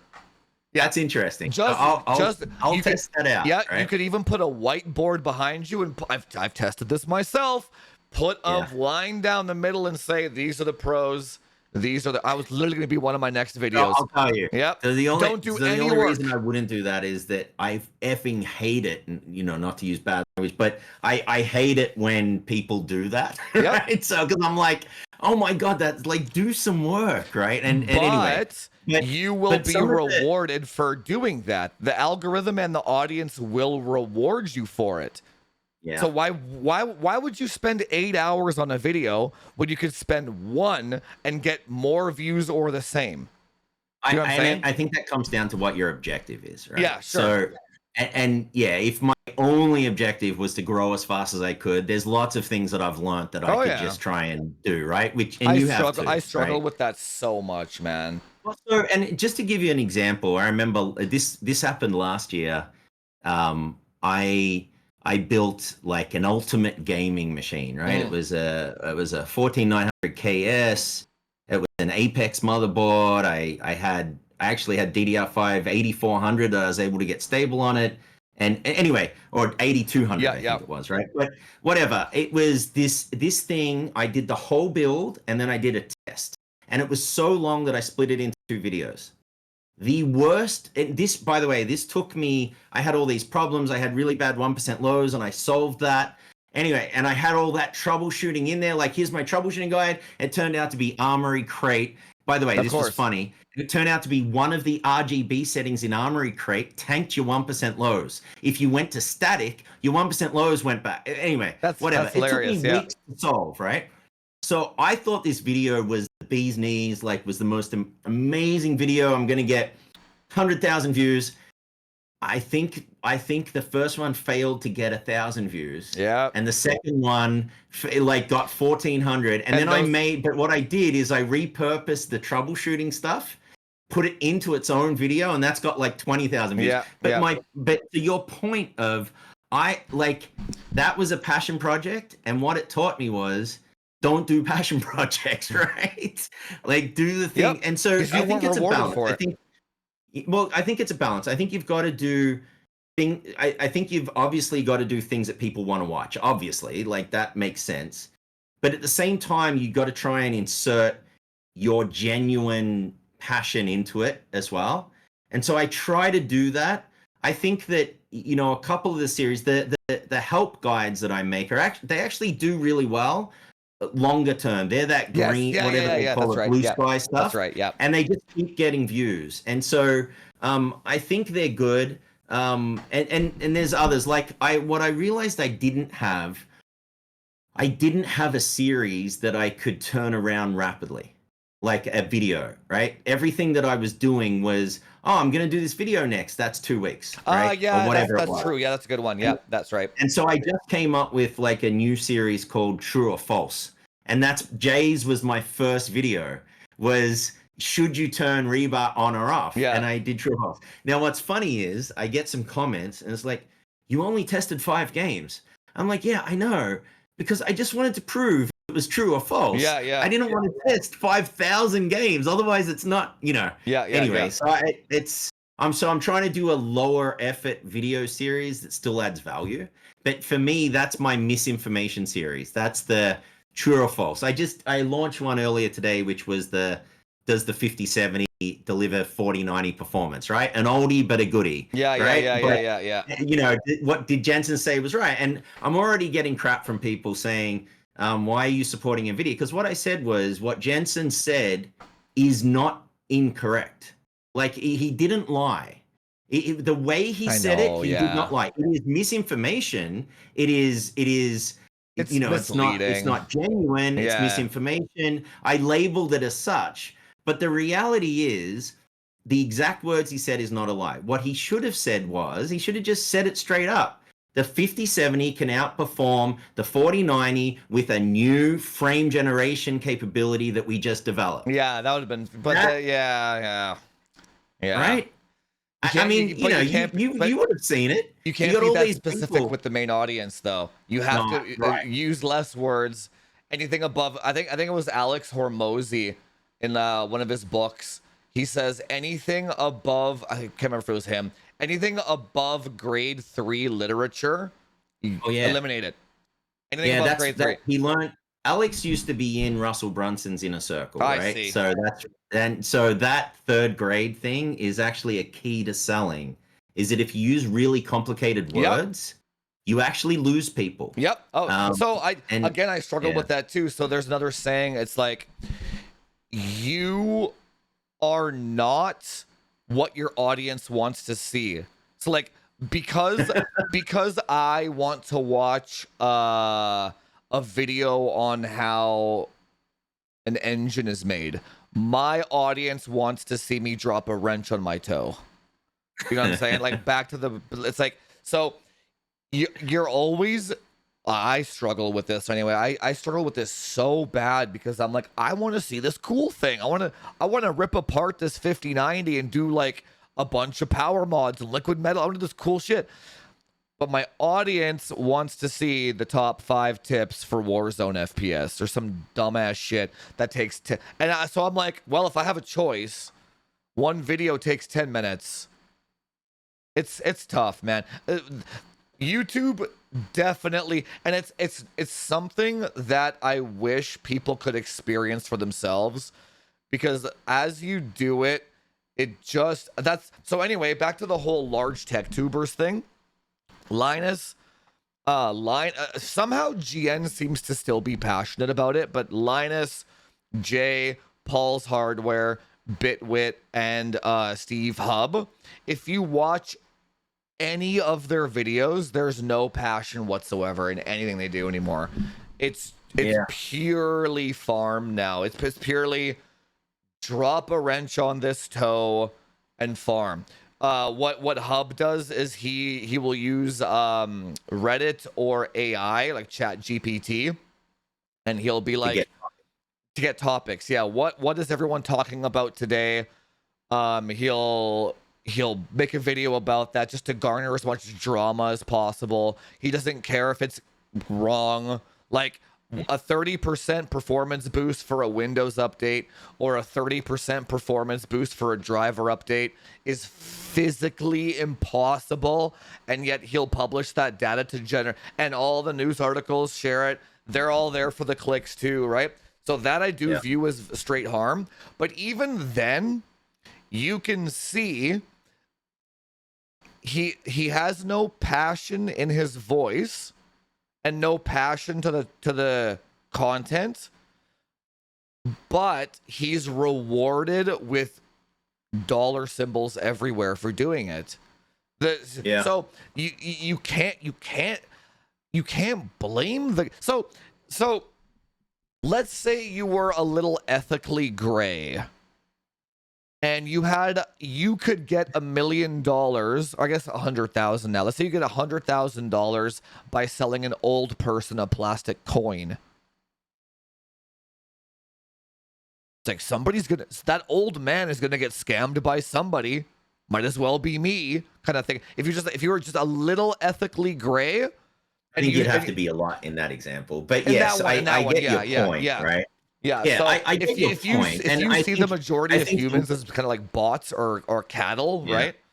It's like, man, well, I think your point about the morally gray is that I think that some of the YouTubers probably sit there and think, if they know. So sometimes it's ignorance, right? Most of the but time, if probably, they know, yeah. right? I think I think if they know, it's intentional, right? I think that's worse. I really do. I mean, if they're intentionally misleading versus being ignorant, right? The thing about, so here's the thing. I think it is intentional with not to. I don't want to turn this into like a shit talking podcast, but I think it is intentional with Hub, because when a fellow tech tuber says something. Like one of his old friends was a guy that used to run this podcast called Chris, the Good Old Gamer. They were friends, and Hub used to come on this podcast when Chris ran it, right? And when Hub did the DDR4 Gear 2 thing, where he was like 3200 megahertz RAM is faster than 4000. Anyone with common sense, oh yeah, mirror my back. I didn't even think about that. I'll do that for the next one. Thanks, World War. My Techonomics podcast is backwards. Right. But anyway, not to me, it's not. No, I know, but what you see on YouTube, yeah. I didn't even think about that. But when you see 4,000 losing to 3,200, instead of thinking something is wrong, like it's physically impossible, you publish the information anyway. And then when your own friend tells you, it's like, hey man, you did it's not correct. It was in Gear 2, not Gear 1, etc. Right? Instead of being like, damn, I screwed this up, you alienate the friend, call him a traitor, correct your information in private so nobody knows, which is what he did on his website on TechSpot. He added a 3600 Gear 1 column in secret and didn't tell anybody about it. Right?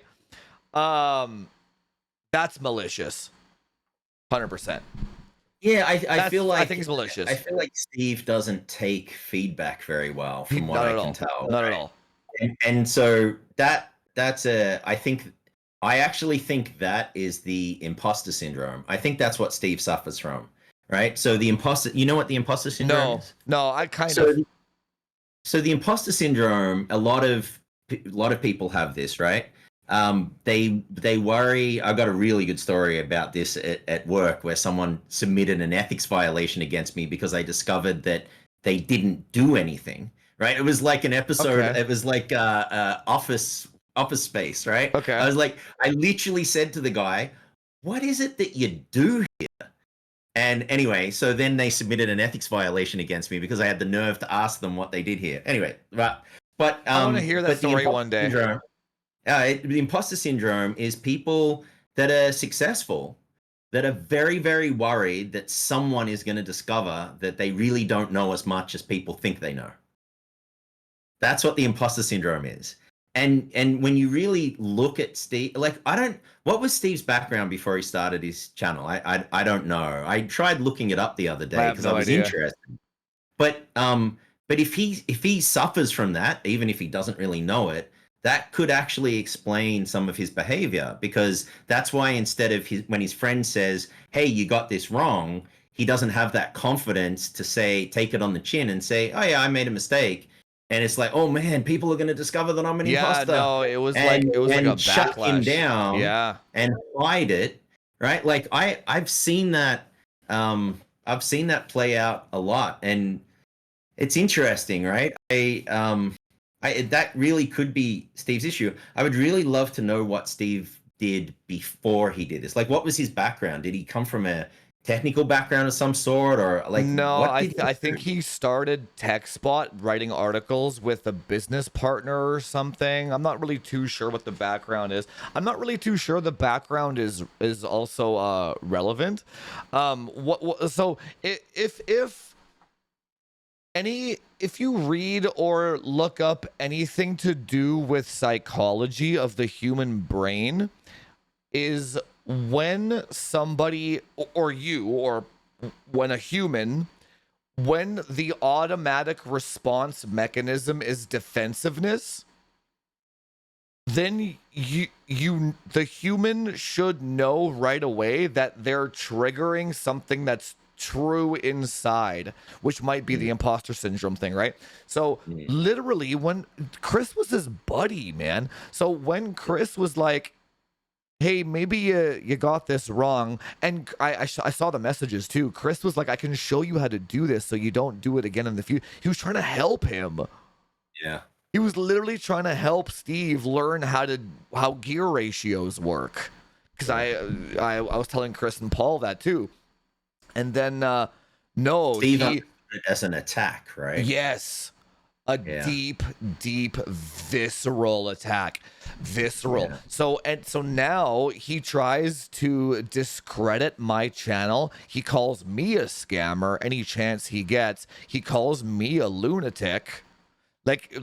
So again, the second thing about psychology is when somebody attacks somebody's, right? Then you already know that you triggered insecurity of theirs somewhere deep inside, right? Now here's the strange thing. A lot, not just Steve. I'm just talking about like all these larger guys. They're all our age, 30, 40, 50. I would imagine that by the time a man hits our age, wouldn't they become a little more self-aware?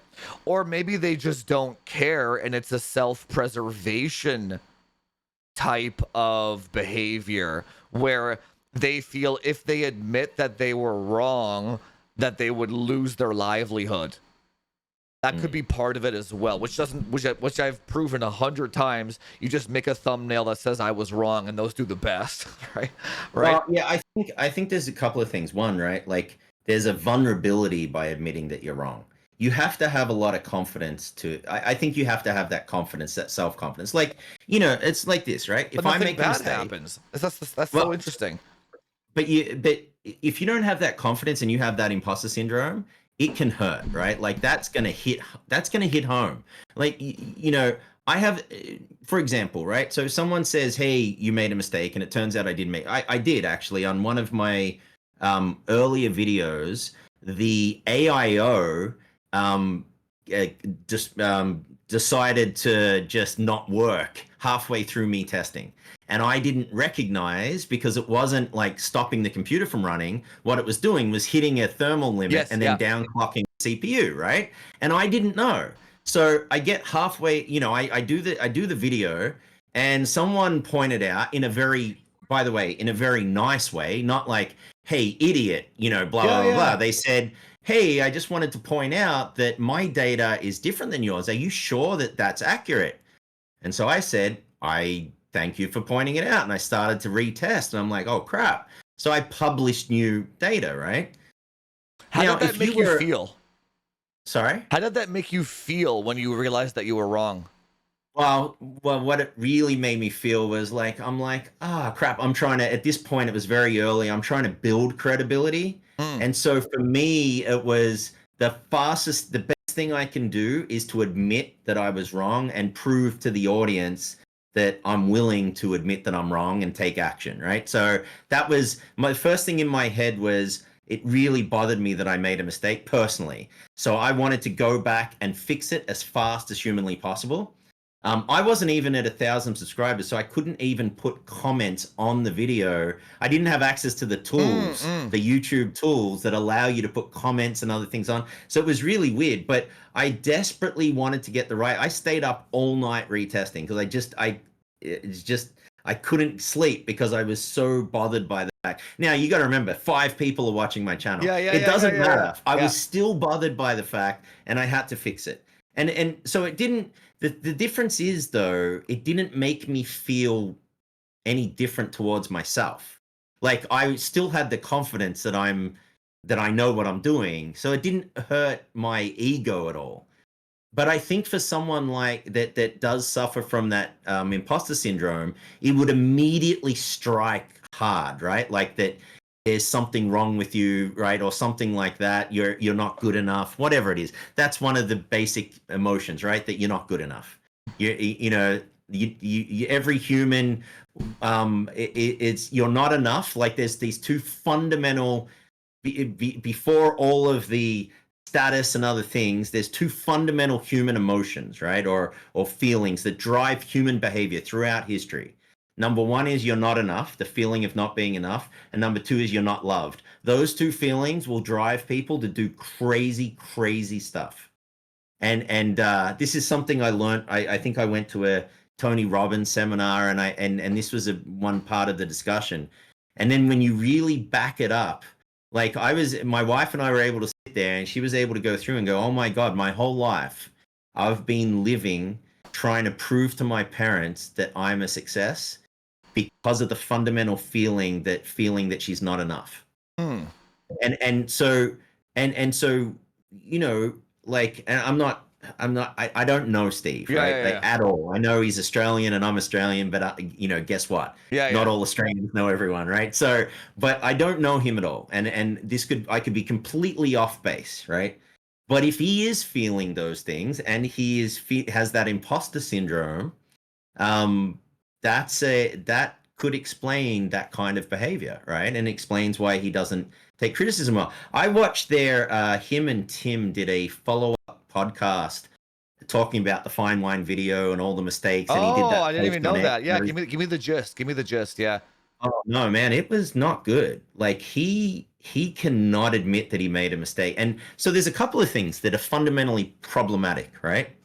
Number one, he does the video, and he at nowhere in the video mentions PC game hardware or whatever, the German site that apparently did this before him.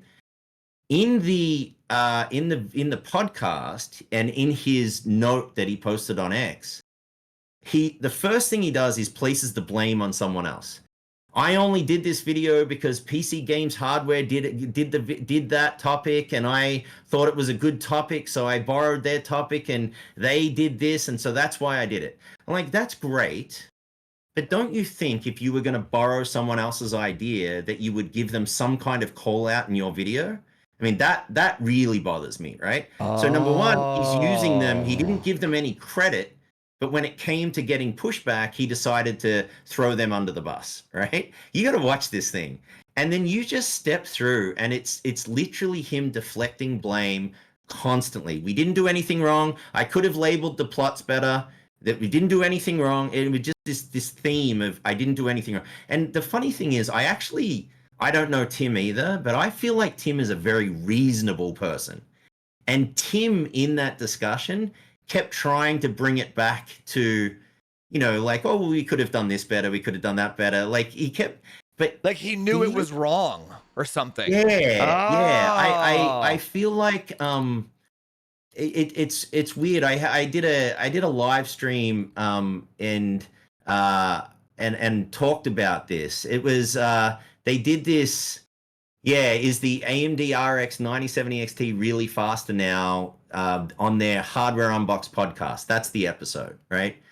And, I talked about it, and it's like, even, for example, when he came out and said that, Windows, the new version of Windows 24H2 gives this ridiculously large increase in performance, okay? So then Hardware Canucks came out and did a video and said, Steve from Hardware Unbox made a mistake. That's their findings. And the new version, the preview version of Windows didn't have. They stole that from me, by the way. Yeah, they stole that from me. Yeah. And I posted that first on Twitter. That was like 10% performance hit. Yeah. Right. And what did Steve do? Nothing. Didn't bother doing an apology. Didn't bother retracting it. He didn't do anything. And like, these are Hardware Canucks has, I don't know, they have like 3 million subscribers. By the way, on that, be very careful when the larger guys start to get to know who you are. They will steal your content. 100%. They will rob the shit out of it, dude. Oh, yeah. They won't, dude. They won't even, dude. Keep going. Sorry, I didn't mean to interrupt. No. But yeah. I have experienced some of this already, and there's really not much you can do. No.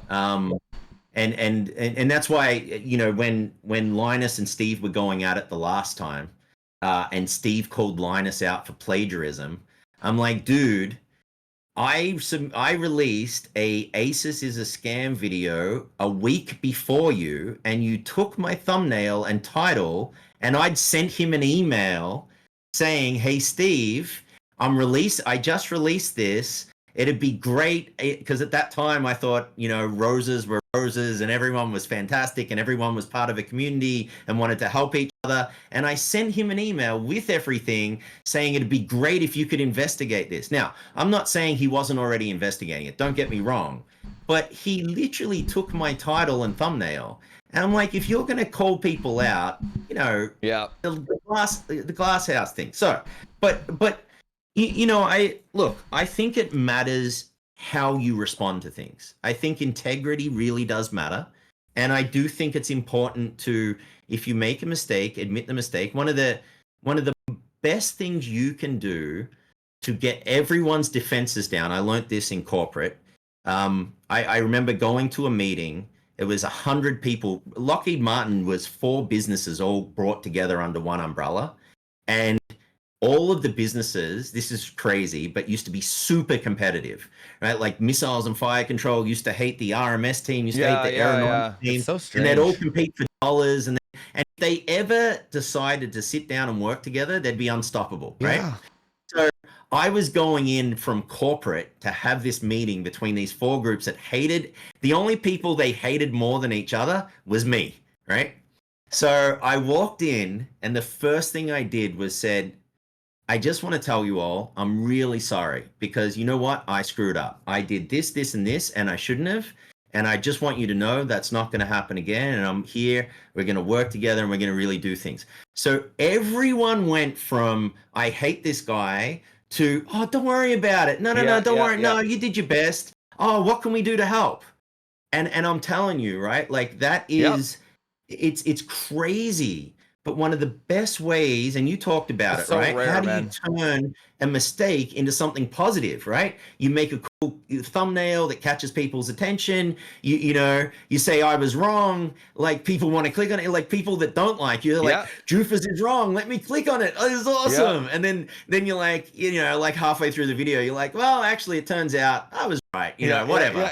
But you know, that's fair game. I actually think that's fair. But I mean, there's nothing that can get people off the attack than to kind of be vulnerable and say, hey, I made a mistake. I screwed up. And you watch, right? Like it's just crazy how that works. I wish I learned more about human psychology, right? Than the trial and error way that I learned, right? It's not a bad, hey man, at least you did trial and error though, to be fair. Back to the just one thing I just had to get off my chest, the stealing content thing. It was, never mind hardware Canucks and the core isolation thing.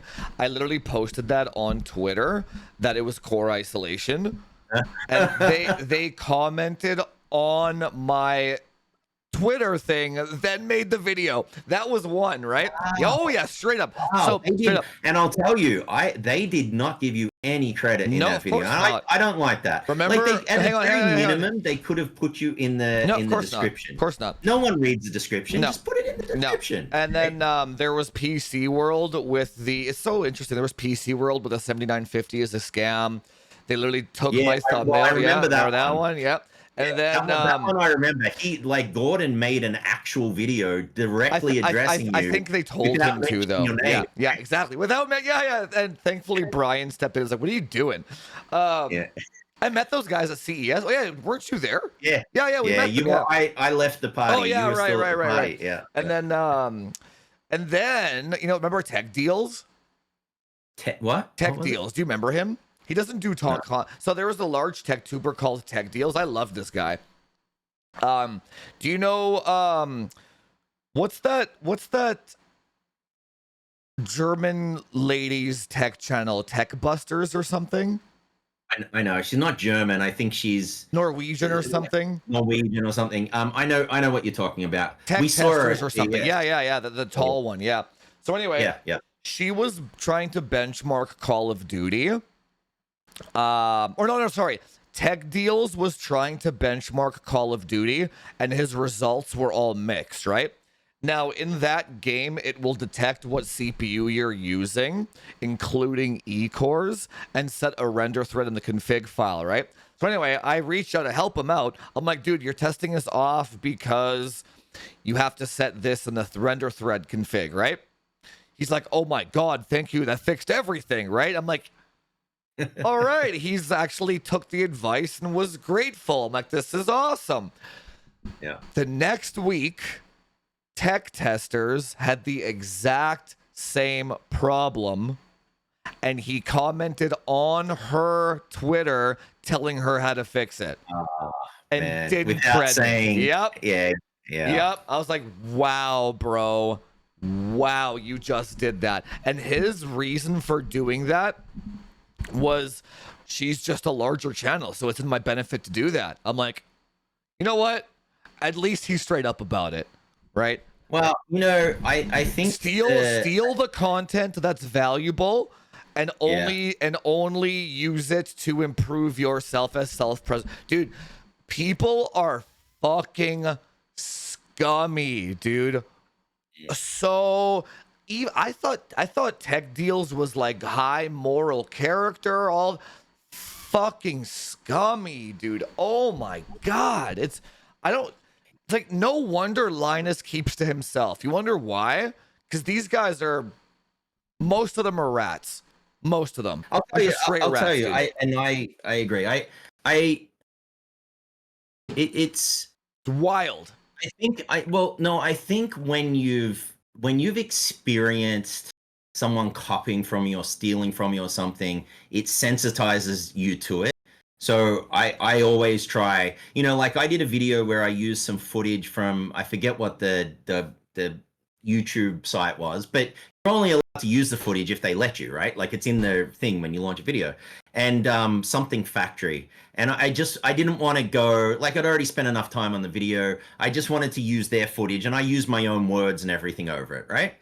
And in the description, I wrote, and a big special thank you to thing, and link Hang to on, their video. can I pause you for a sec? I gotta ban this guy off the YouTube chat.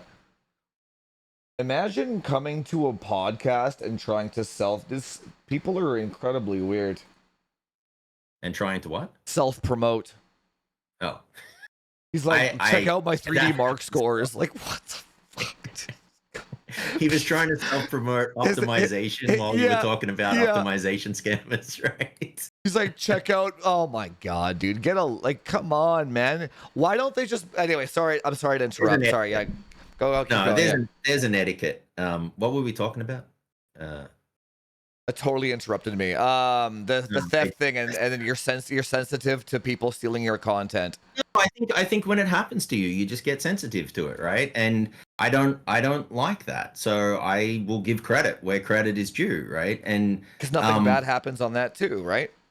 I mean, but it's only goodness, actually. Yeah. And I'll tell you, a good thing about Linus is, and it's funny, I had multiple. I will chat with Linus via email. Right now, I don't know him. I've never physically met him, but I chat with him via email. At least I think I do. It could be someone completely different. But no, he's a really, from what I can tell, he's been really nice to me. And I clearly I'm not a threat to his channel, so I'm assuming that if I had 1 million subscribers or something, it might be different. I don't know, but he's been really nice to me. Like one of the only larger tech channels that has given me the time of day. He is nice. He's nice. I respect that. Yeah, he's a nice dude.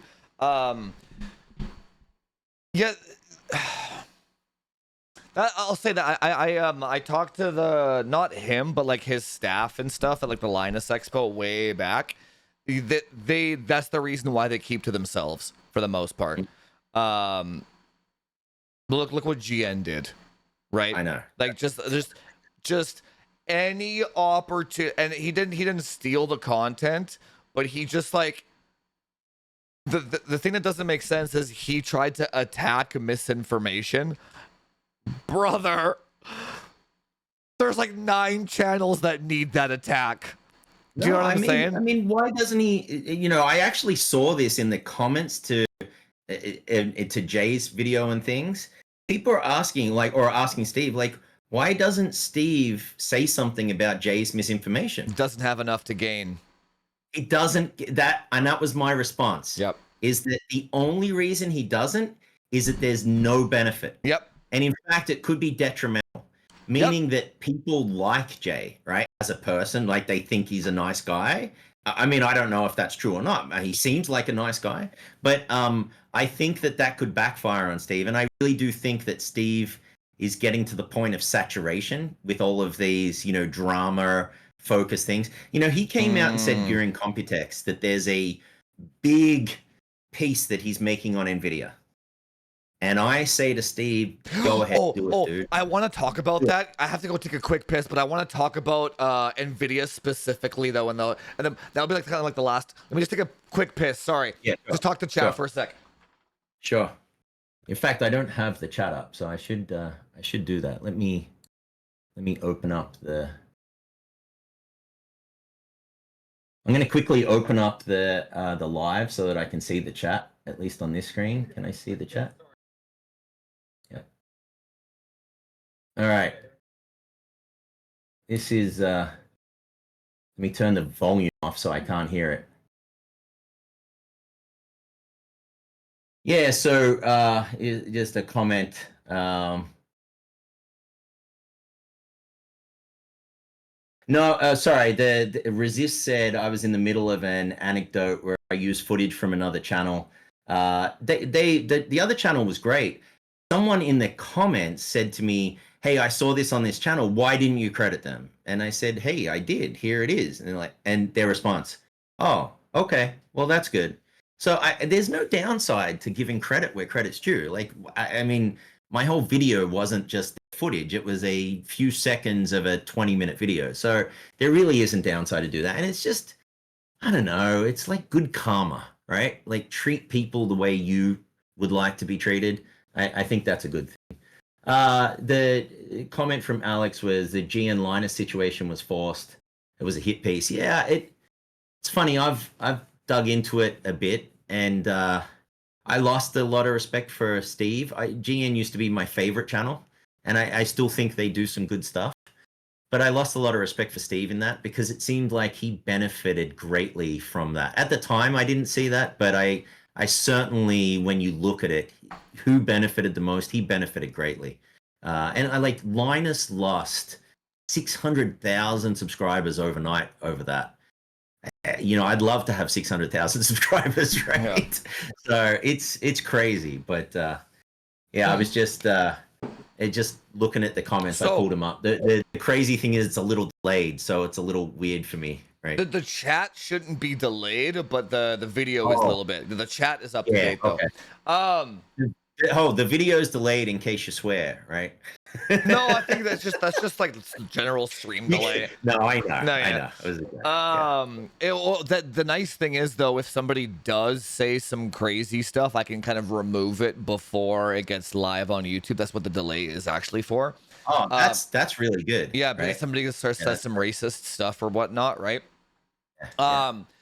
But anyway, you want to talk about NVIDIA? Yeah. So we're gonna have to get you back on here again because we're coming up on 2 hours. We can go a little bit over. I'm not in a rush or anything. I know it's already been 2 hours. I know, dude. That's why I was saying you're like 1 hour. I'm like, are you out of your mind? When I do live streams, I typically will get people complain if I go too long. So I try to limit it to around 1 hour. I could talk for 4 or 5 easy, man. It's like my throat is the bottleneck. Actually, I just can't talk for that long, right? That's why I'm taking pisses every 2 seconds and drinking all this. But so here's the question. This is what I want to ask every Techtuber this question. Why do you think NVIDIA still gives the larger guys samples and hasn't blacklisted them all yet? Well, I think that you're going to find that will change. Yes, I agree. But I think they've pushed too far. Yes, I agree. 100%. Right? But why do you think they haven't done it yet? Yeah, I think the first step is not releasing drivers so that they can do day one reviews. Because here's the thing, Jufus, that doesn't hurt you and it doesn't hurt me. Absolutely. My views will not change because I don't do day one reviews. Absolutely. So it's not hurting me. I don't care. And the reality is that if you're a smart consumer, you should wait to purchase until you've seen reviews that you trust, right? Or multiple reviews or whatever it is. Now, that being said, I'm also a PC enthusiast and I make purchases that don't make any sense. So I understand the drive to purchase the latest and greatest, like a 5090. It really genuinely upset me that I couldn't buy a 5090. Well, I could if I wanted to spend $10,000, but on the when it was released. Like that genuinely upset me, and it had nothing to do with my channel. I said it had something to do with my channel, but it was just I wanted to get my hands on one, right? But to answer your question, I think that's going to change. I don't think it's in their best interest to do that, and I think that Steve, as I was kind of trying to allude to earlier, I think Steve has picked a battle with a $4 trillion company. This isn't picking a battle with some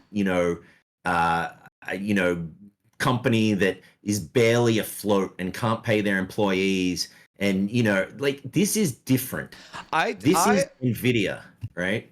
I don't think that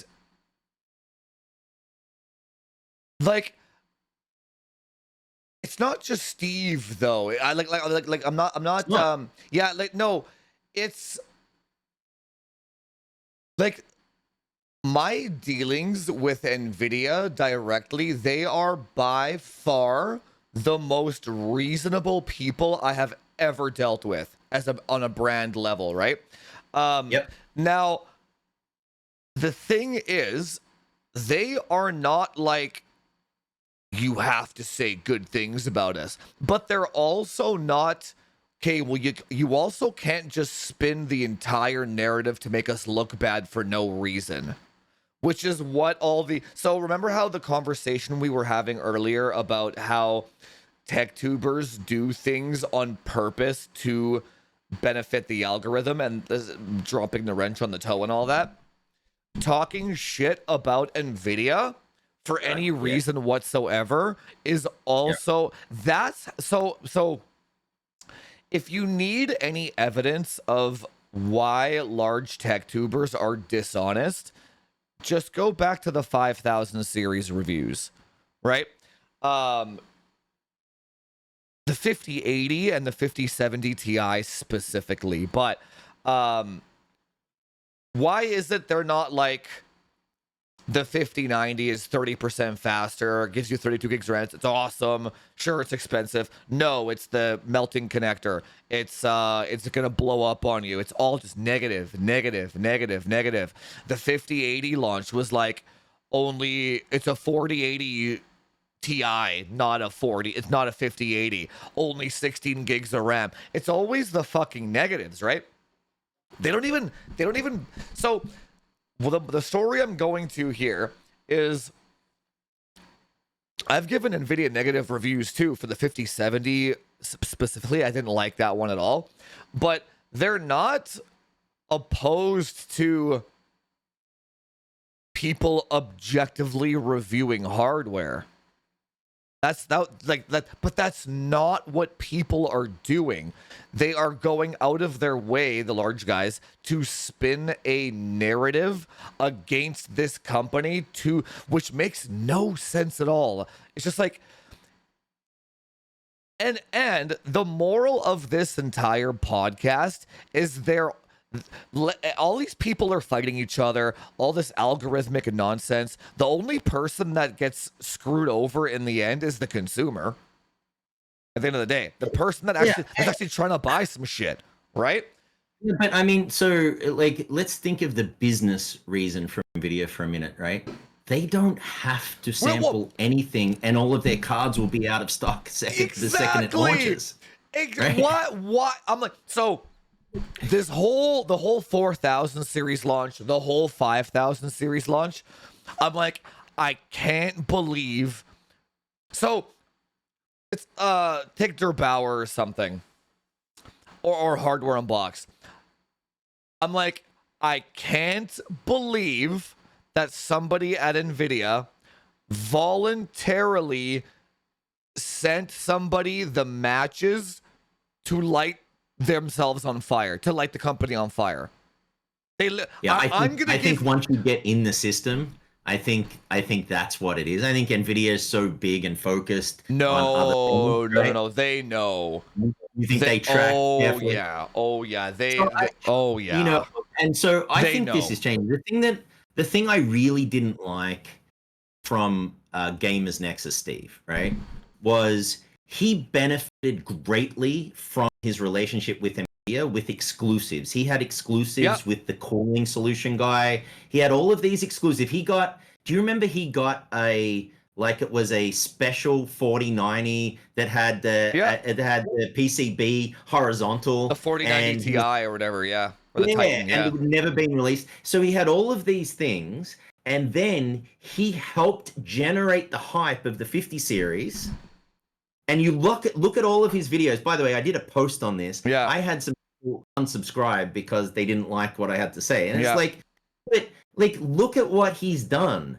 And then he's benefited greatly from that.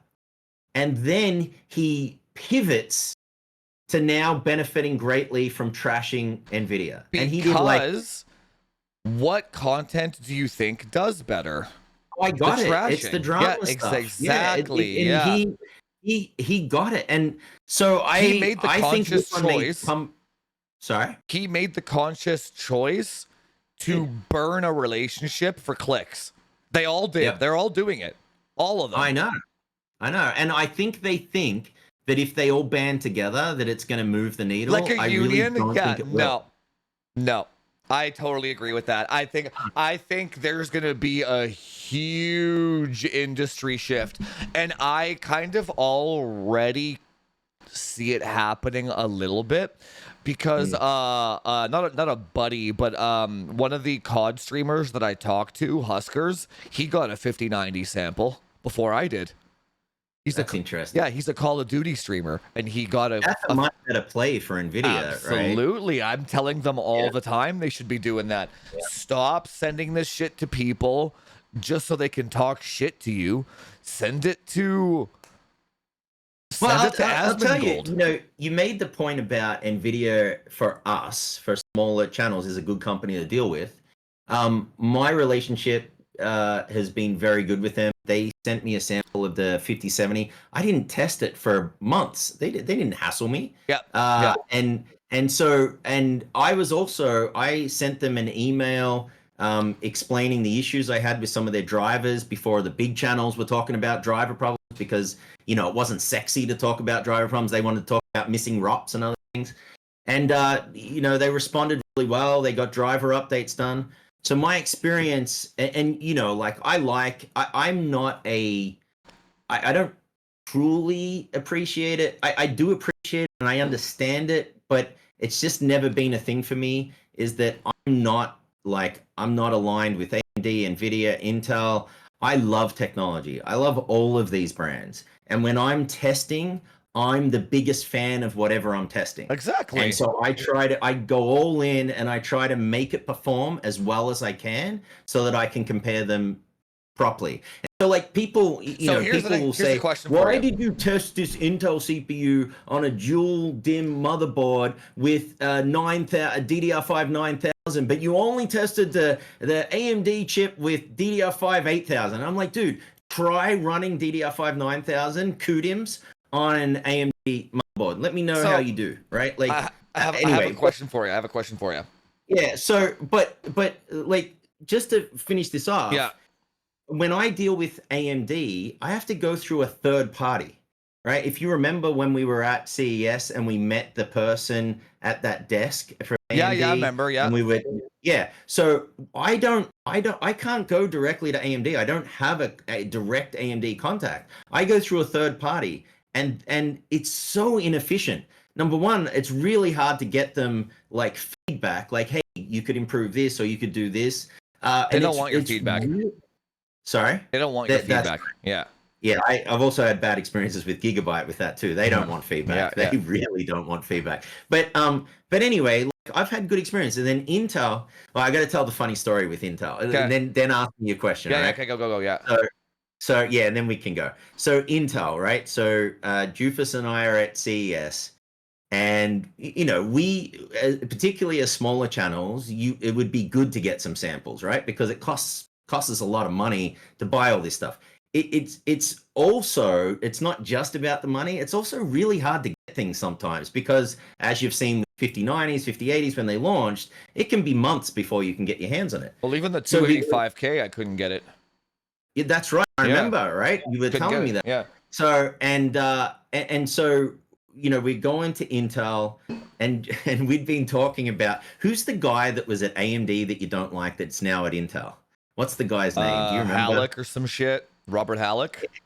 Yeah, Robert Halleck. Yeah. Right? So the guy that just lied. I mistakenly brought up to Jufus, it'd be good if we can meet this guy, Robert. And your immediate reaction, because you're not very good at lying, right? So your immediate thing was, that guy is an a-hole. He lies constantly. Yeah. So I'm like, okay, so you have some strong feelings about it. It would still be good to meet him so we can try and get some samples. So anyway, so we run into a guy, we go in there, we're talking to a bunch of people. We meet this guy, very interesting character, used to be a comedian that now works at Intel. I don't know how that connects together. And we're having a good chat with him. And at some point it comes up who he works for. And guess what? Yeah. He works for Robert. And your first comment to him was, oh, that guy lies constantly. And I'm like, damn, we're not getting any samples now. Dude, I'm just straight up to people, man. if That somebody was that if was a somebody's that a was a straight up. liar. I wish you hadn't have been so straight up. No, I know. You know what? I talked to Mark. He's still chill. It's all good. Oh, I sent him an email. I never, but I didn't follow up. So, No, I had to follow up yeah. like 4 times, but Okay. Okay. he has very limited ability with samples and all that stuff. You're better off going through AIBs. But Yeah. it's like if I ever did meet Robert Halleck, though, I wouldn't call him a liar. I would question I him. know that. I would question him on all the things that he said before. Yeah. Like, why did you say that Zen 5 or Zen 4 would run 1-to-1 with DDR5? That was completely false. And like, Yeah. just That is any right. podcast he goes on, he's lying about shit, right? So anyway, Anyway. anyway. It just was funny. Thought come to my mind. What was the thing? We're gonna wrap this up, I guess. But what Yeah, was the yeah. thing that you wanted that you asked me? Oh God, now I don't remember. It was something to do with Nvidia. Oh, I mean, I'd been talking about my experience with Nvidia and how it compared. Oh, And I you, remember. So if you put yourself, so the original people that had this podcast, the reason why they don't do content anymore on YouTube is when they met me and I came on this podcast like 3 years ago. I was like, did you guys test it yourself? Because they were the kind of guys that would just regurgitate hardware on box numbers. And what had happened was they built a very large AMD centric following, right? And both of them. And then when I came in and I was like, well, I disagree and you should probably test it yourselves, which they did. Which what happened? Everything Hub says was wrong, right? And then they had a conundrum because every time they made a video that wasn't pro AMD, they would lose subscribers and lose viewers, eventually leading to the death of their channels because now they started telling the truth, right? Now, which is super unfortunate that's how. Be very careful with what audience you cultivate. You definitely want open and free thinkers, right? But anyway, if you're Gamers Nexus or you're Hardware Unboxed or whatever, let's take Gamers Nexus. Let's say he does a video on the cooling engineer guy, and they talk about liquid metal and the pass-through fans, and it's all cool. And he's like, this is awesome. I'm really impressed with what NVIDIA did. Let's say that's the whole video. And he loses 5,000 subscribers. He makes the next video that's like, your 5090 is going to blow up and melt. He gains 10,000 subscribers. Now, you have a choice to make. Are you going to go the ethical or moral route and just review the hardware objectively? Or which, if you do that, might ultimately lead to the destruction of your entire livelihood, which is crazy to say and think about, but that's literally what we're dealing with here. These larger guys, if they say positive things about NVIDIA or Intel, they might kill their channels because the audience they've cultivated up to this point, which literally just happened to my two buddies that used to run this podcast, they killed their channels by saying not good AMD things, right? Now, if you're these larger guys, I think they're screwed no matter what they do, because if they lose samples and we get samples, we're gonna have all the day one views. So that's gonna screw them over, not in the short term, but in the long term, right? And if they say nice things about NVIDIA to maintain the samples, they're gonna lose subscribers from their AMD fan base, right? So, but you know what's crazy? Yeah, go ahead, yeah.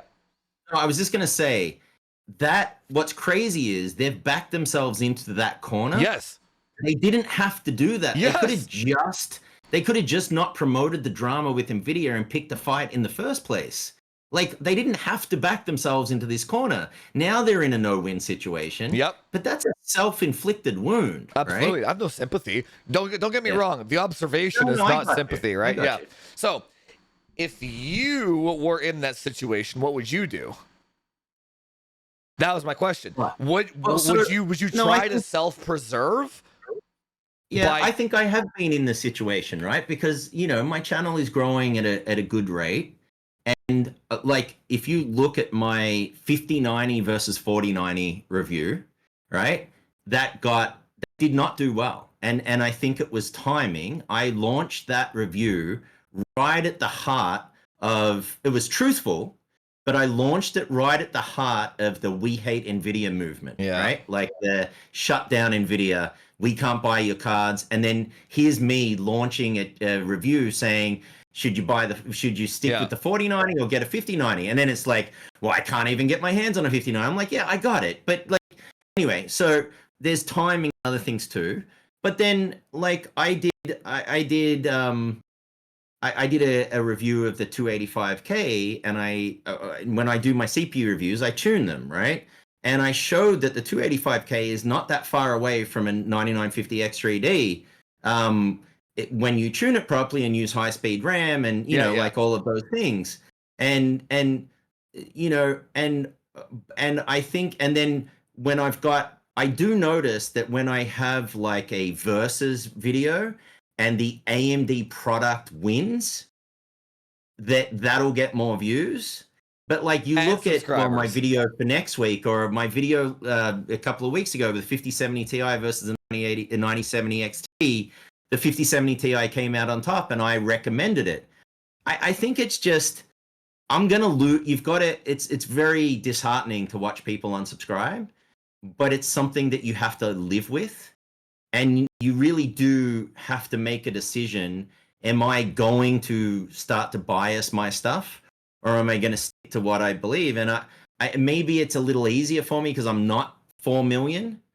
Maybe it's exactly, not as tough of a thing, but I'm just not going to do that. And the funny thing is, right? Like I'll have someone jump on a video and go, "This is the greatest video ever," and they're clearly, say, an AMD fan, and then the next video, they're like, "This is crap," and I'm like, "Dude, you were the same person that jumped on and said last week, clearly I'm not biased. I'm telling you something you don't want to hear. I get it, but this is the truth. The way I tested, I can back it all up. You can verify it, validate it. Like this is the truth." And not saying I can't make a mistake, but I've had to face those questions, and you gotta do.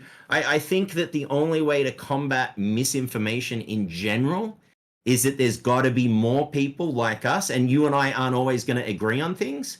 Like I think that I can tweak and tune an AMD CPU and get a lot of performance out of it.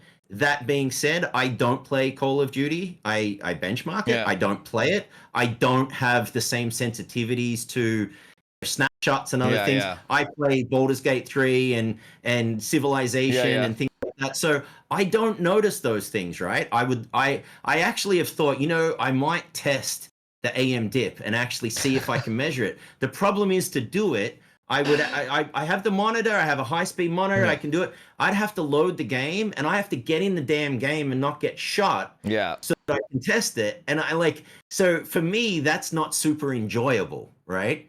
And so but the point is that you don't have to agree with everyone, but I do think that we're creating overview of a movement against misinformation. And I have people that subscribe to my channel that are fans of yours. I also have people that subscribe to my channel that are not fans of yours and are somewhat vocal about it. And like my comments to them before I joined this podcast was, if you only sit down and talk with people that you agree with, you will literally learn nothing. And I'm not saying that your opinion needs to change, but let's have the conversation. That's basically one of the reasons that we're in the situation we are in the US at the moment, where we've got two sides that Oh, can't yeah. stand each other. It will never, they won't talk to each other, right? And how do you find common ground if you can't talk to one another? And social media makes it worse because you can say things on social media and not realize that you're really hurting someone, and things that you wouldn't say in person. So I mean, it's crazy. Like why shouldn't you talk? And I listen, of course I would talk with Jay. I would talk with Steve from Hard Run Bucks. I'd love to go on and like talk about this stuff. There's no way that would ever happen. Never gonna But I'm happen. just saying, like, I know that. Yeah. Jay probably would, because I don't think he probably would. would. I don't Right? think But so. no, but that would benefit me more than him. So No, there's no reason. not even right? that. But Even if yeah. you guys had equal subscribers, it wouldn't Yes. it wouldn't It happen would. I agree. because they know that. They have too much to lose. Well, not just that, they know that the hardware knowledge would fuck them over so hard, right? Like would make I it will look never very get invited to a right? podcast because I would just destroy anybody that would ever have me on there, right? It wouldn't make any sense. But back to the you have subscribers that hate me. That is the exact reason why there's no, remember how we were talking about the pie and there's enough pie for everybody? You can have two people create the exact same content, but they have different personalities. Very true. It doesn't matter. No, It literally doesn't matter. Very Yeah. true. So there's it like And people, I'm never people are worried up about that. Slightly different things too, right? Yeah. Some people value different things more, and so That's not a and look, problem. and there's lots of people that don't like me, right? And they're probably your fans, right? There's probably a bunch of your fans that don't like me or don't like it for some reason. That's No, okay. I don't think so. You No. know how many people there are out there? Like, Yeah, that's exactly. okay. Yeah. Get a diverse perspective, right? Hang on. We have we got $10 from what's this name here? Thanks for the stream, boys. If I wasn't encouraged to test myself, I would never have started to admire the it just works approach. Tuning can be fun, but playing a stable game even more so. Yeah, thumbs up that. That's good. Thanks for the 10. I can't read his full name though for some reason. Chair throwing Italy or something. Yeah, I can't see the full one. I got as much as you did. Yeah, truncated it. Thanks so much for the 10, dude. I really appreciate it. Yeah, man, I really do wish that more people would just test it themselves. But I think so. Back to the losing subscribers for telling the truth thing. We have to like keep each other in check as we grow. Just be like, I can see you pandering. You know what I think? I might do. I've been testing. I've been trying to get around that problem by keeping videos within brands. So I'll do. That's interesting. Yeah, I'm trying. It seems to work quite well. So Are you gonna bucket like AMD and Nvidia and Intel? Exactly. So I'll be like, instead of, oh, what's up, Nori? Can you ask him what his favorite animal is and why is it a cat? Oh man, am I gonna offend people when I say that I'm a dog person? No, not at all. Not at all. It's just Nori's trolling. Thanks so much for the 10, Nori. Appreciate it. What was I gonna say? Yeah, so I do 7800X3D versus 9800X3D. And what's the performance gain? The pros and cons.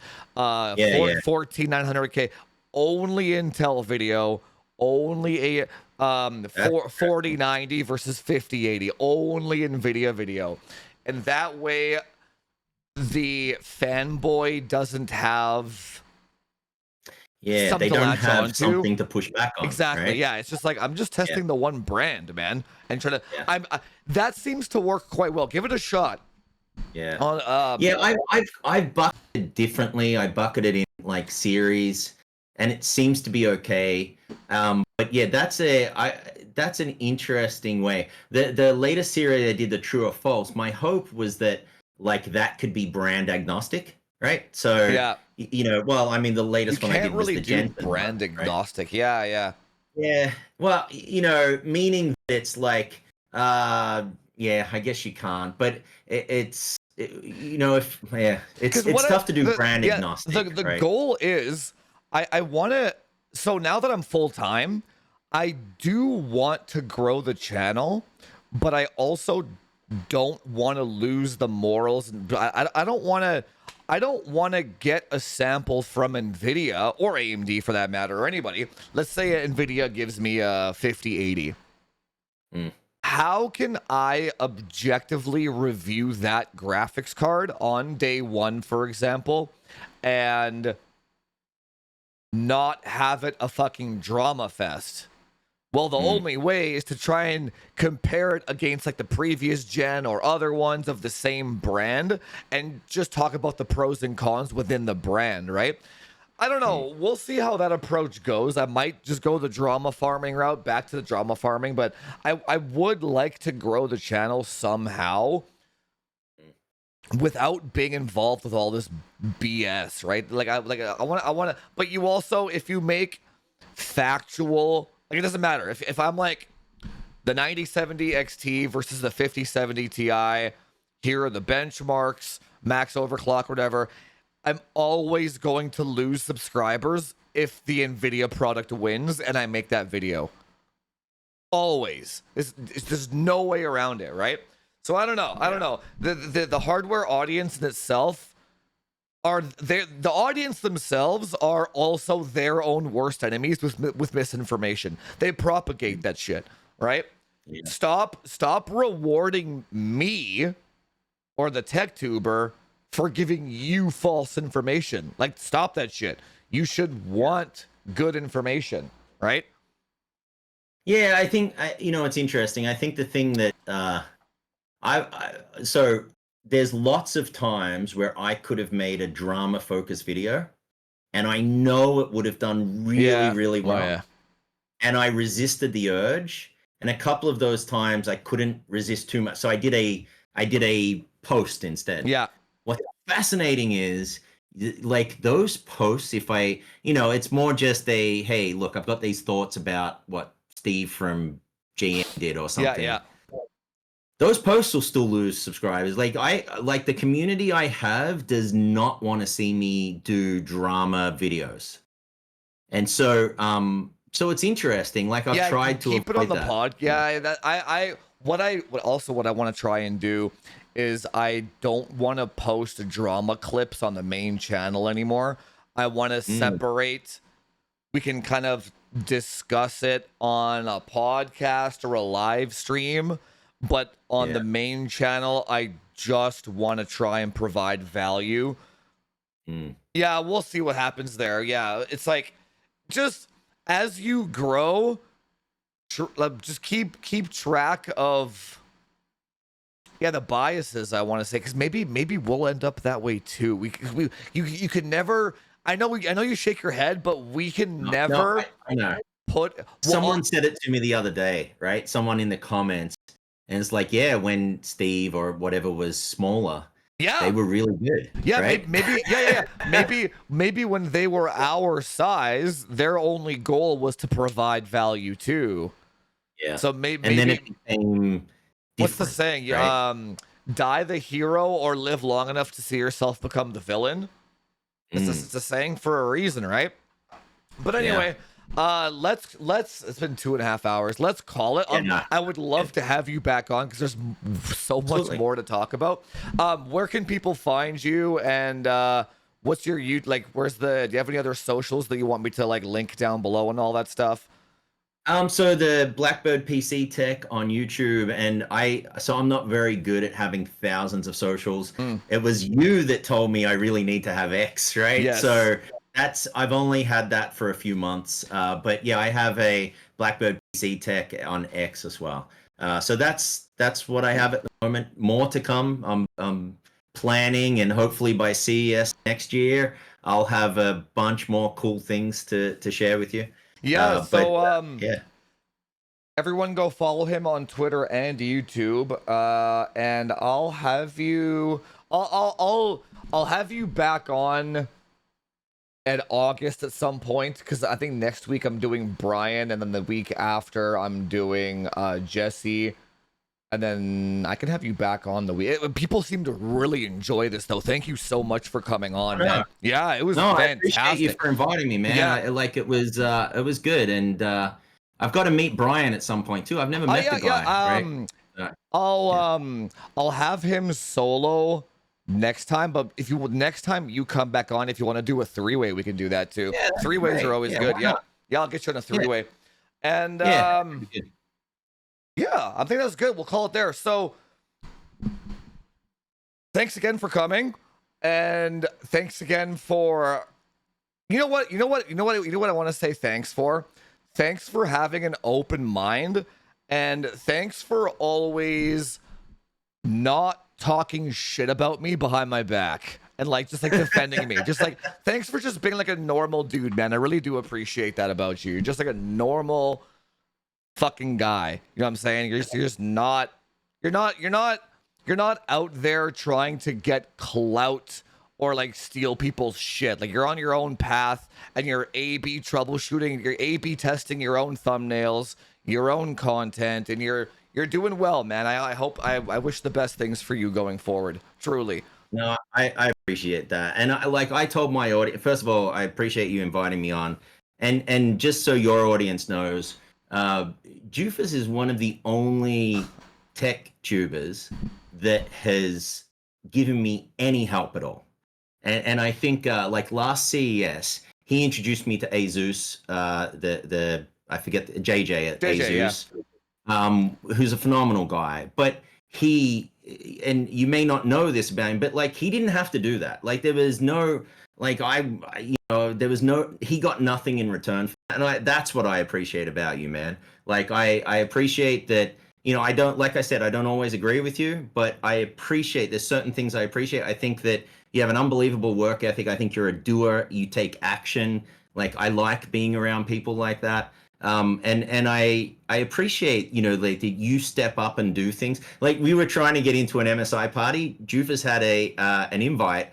I didn't. Yeah. And we ended up getting in, but he also didn't abandon me. He could have easily done that, right? So there's those little things I really do appreciate, and I appreciate you, inviting me on, and happy to come back. You know what's interesting about that? That's all just like normal for me. But but you showing gratitude and thanking makes me realize maybe that's not normal. But like if like a bro needs a hand with something, of course I'm gonna help a bro, right? But I get it though. I appreciate that, man. Really, it makes me it makes me there's also it just makes me realize I'm on a good path. Like there's a difference between people's online persona sometimes and what they're like in not online as well. And I think that sometimes like you do certain things online because you're too busy, or like I'm not going to deal with the drama, so I'm just going to ban that person.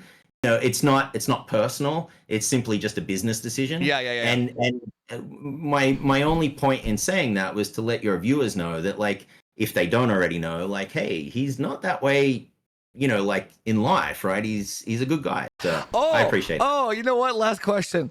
So would you say my personality off camera and on camera, how connected are they, or how in sync are they?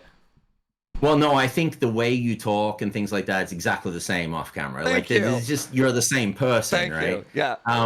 But I do think that, obviously on camera, you're more guarded, I think. Off camera, you're less guarded because, you don't want 10,000 people turning up on your doorstep saying, hey, so I see. But I think that's a smart thing to do versus, any kind of criticism or anything. But no, I think what you see is what you get. Right? Yeah, that's right, boys. I mean, I could ask you the same thing. Like, am I different on camera? On this live stream, you're the exact same. In your videos, you definitely are. I script those more, yes, yeah, right? that's the word I want to use. I was gonna say teleprompter of some sort or something like that. No, yeah. I script those more just because I want to be careful how I say things. Yeah, right? yeah. So. But here you're the exact same, which is great to see too, because I don't. Yeah, I want to.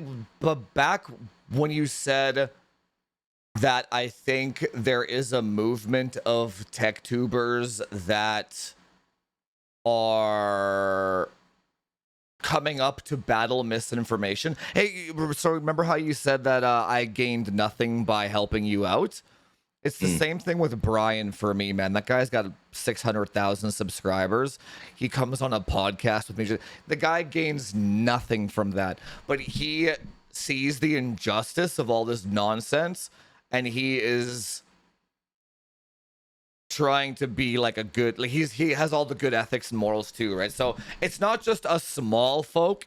There I also get DMs from people behind the scenes that are like, keep going, please. Like I get that. I'll send you those. I'll show you those later. But like, yeah, like there's a lot of people out there that are sick and tired of all this nonsense, man. So just keep doing what you're doing. Keep that shit up. Keep providing value and keep just don't pander. Don't pander. We'll keep each other in check as we go up. But anyway, let's call it there, okay? All right. Thank you. We'll call it there. Thank you, everyone. So I'll see you in a few weeks. I'll talk to you or I'll text you later. All right. Sounds good. All Thank right, you. later, everybody. Okay. Have a good weekend. So I'm going to disconnect from the call. I'm going to go here.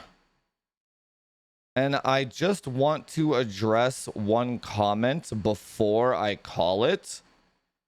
Oh, here. Wait. Oops. My bad. There was a comment earlier. Oh, thanks. Yeah, that was fun. I had a lot of fun.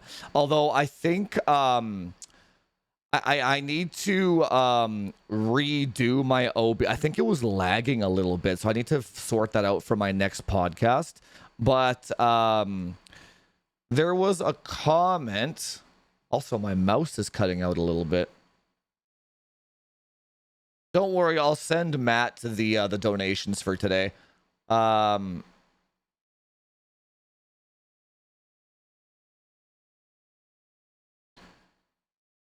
He's so Frame Chasers has one negative. I'm not sure if this Master Max guy is still here. One negative trait, he's banning too many people on X. Constructive criticism is not that bad. A ban is not. So I do not ban constructive criticism. You would have to show me the message that shows that I ban constructive criticism. Usually, what message did I ban that was constructive criticism? But if it's because they're still here. Usually what it is somebody will start with an insult of some sort or not provide any context. And then that results in a ban because they're wasting time, right? If they actually approached it like an adult, who did I block on Twitter?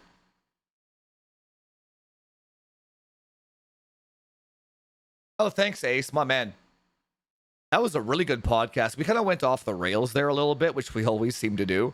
But I had like so many more topics that I wanted to cover. Fair enough. If somebody says you should do this, I usually just get rid of them. Yeah, that's fair. I do that in my personal life too. You should do this, Doofus. Okay, just get out of here. That's not a way that you approach constructive criticism. Well, I'm waiting for this guy to respond because I actually got to get going here pretty soon too. But who did I block on? Who did I block on Twitter? So, okay, so when you say he blocks too many people, what you really mean is you. What did you say? You know what? I do block people that post animal not cruelty, but like if you're a hunter, like if you hunt deer, I'll block those accounts. I don't want to see that. That's like an emotional thing for me. I get it because I'm more conservative leaning according to the X algorithm. I'll get a lot of videos of like people boiling lobsters and shit. I block all of that stuff. Oh yeah, I block all those people too. I have a very strict rule. You're not allowed. You are not allowed, not in my community, but you're not allowed to post the results of another Techtuber. Only things that you've tested yourself, because that's it's not evil. It's just like them cooking their meat. But the visuals of it bother me, so I block that shit. Because I'm an animal lover. I literally interrupted the stream to go make sure a duck was okay for hitting my window. Right, animals come first, man. But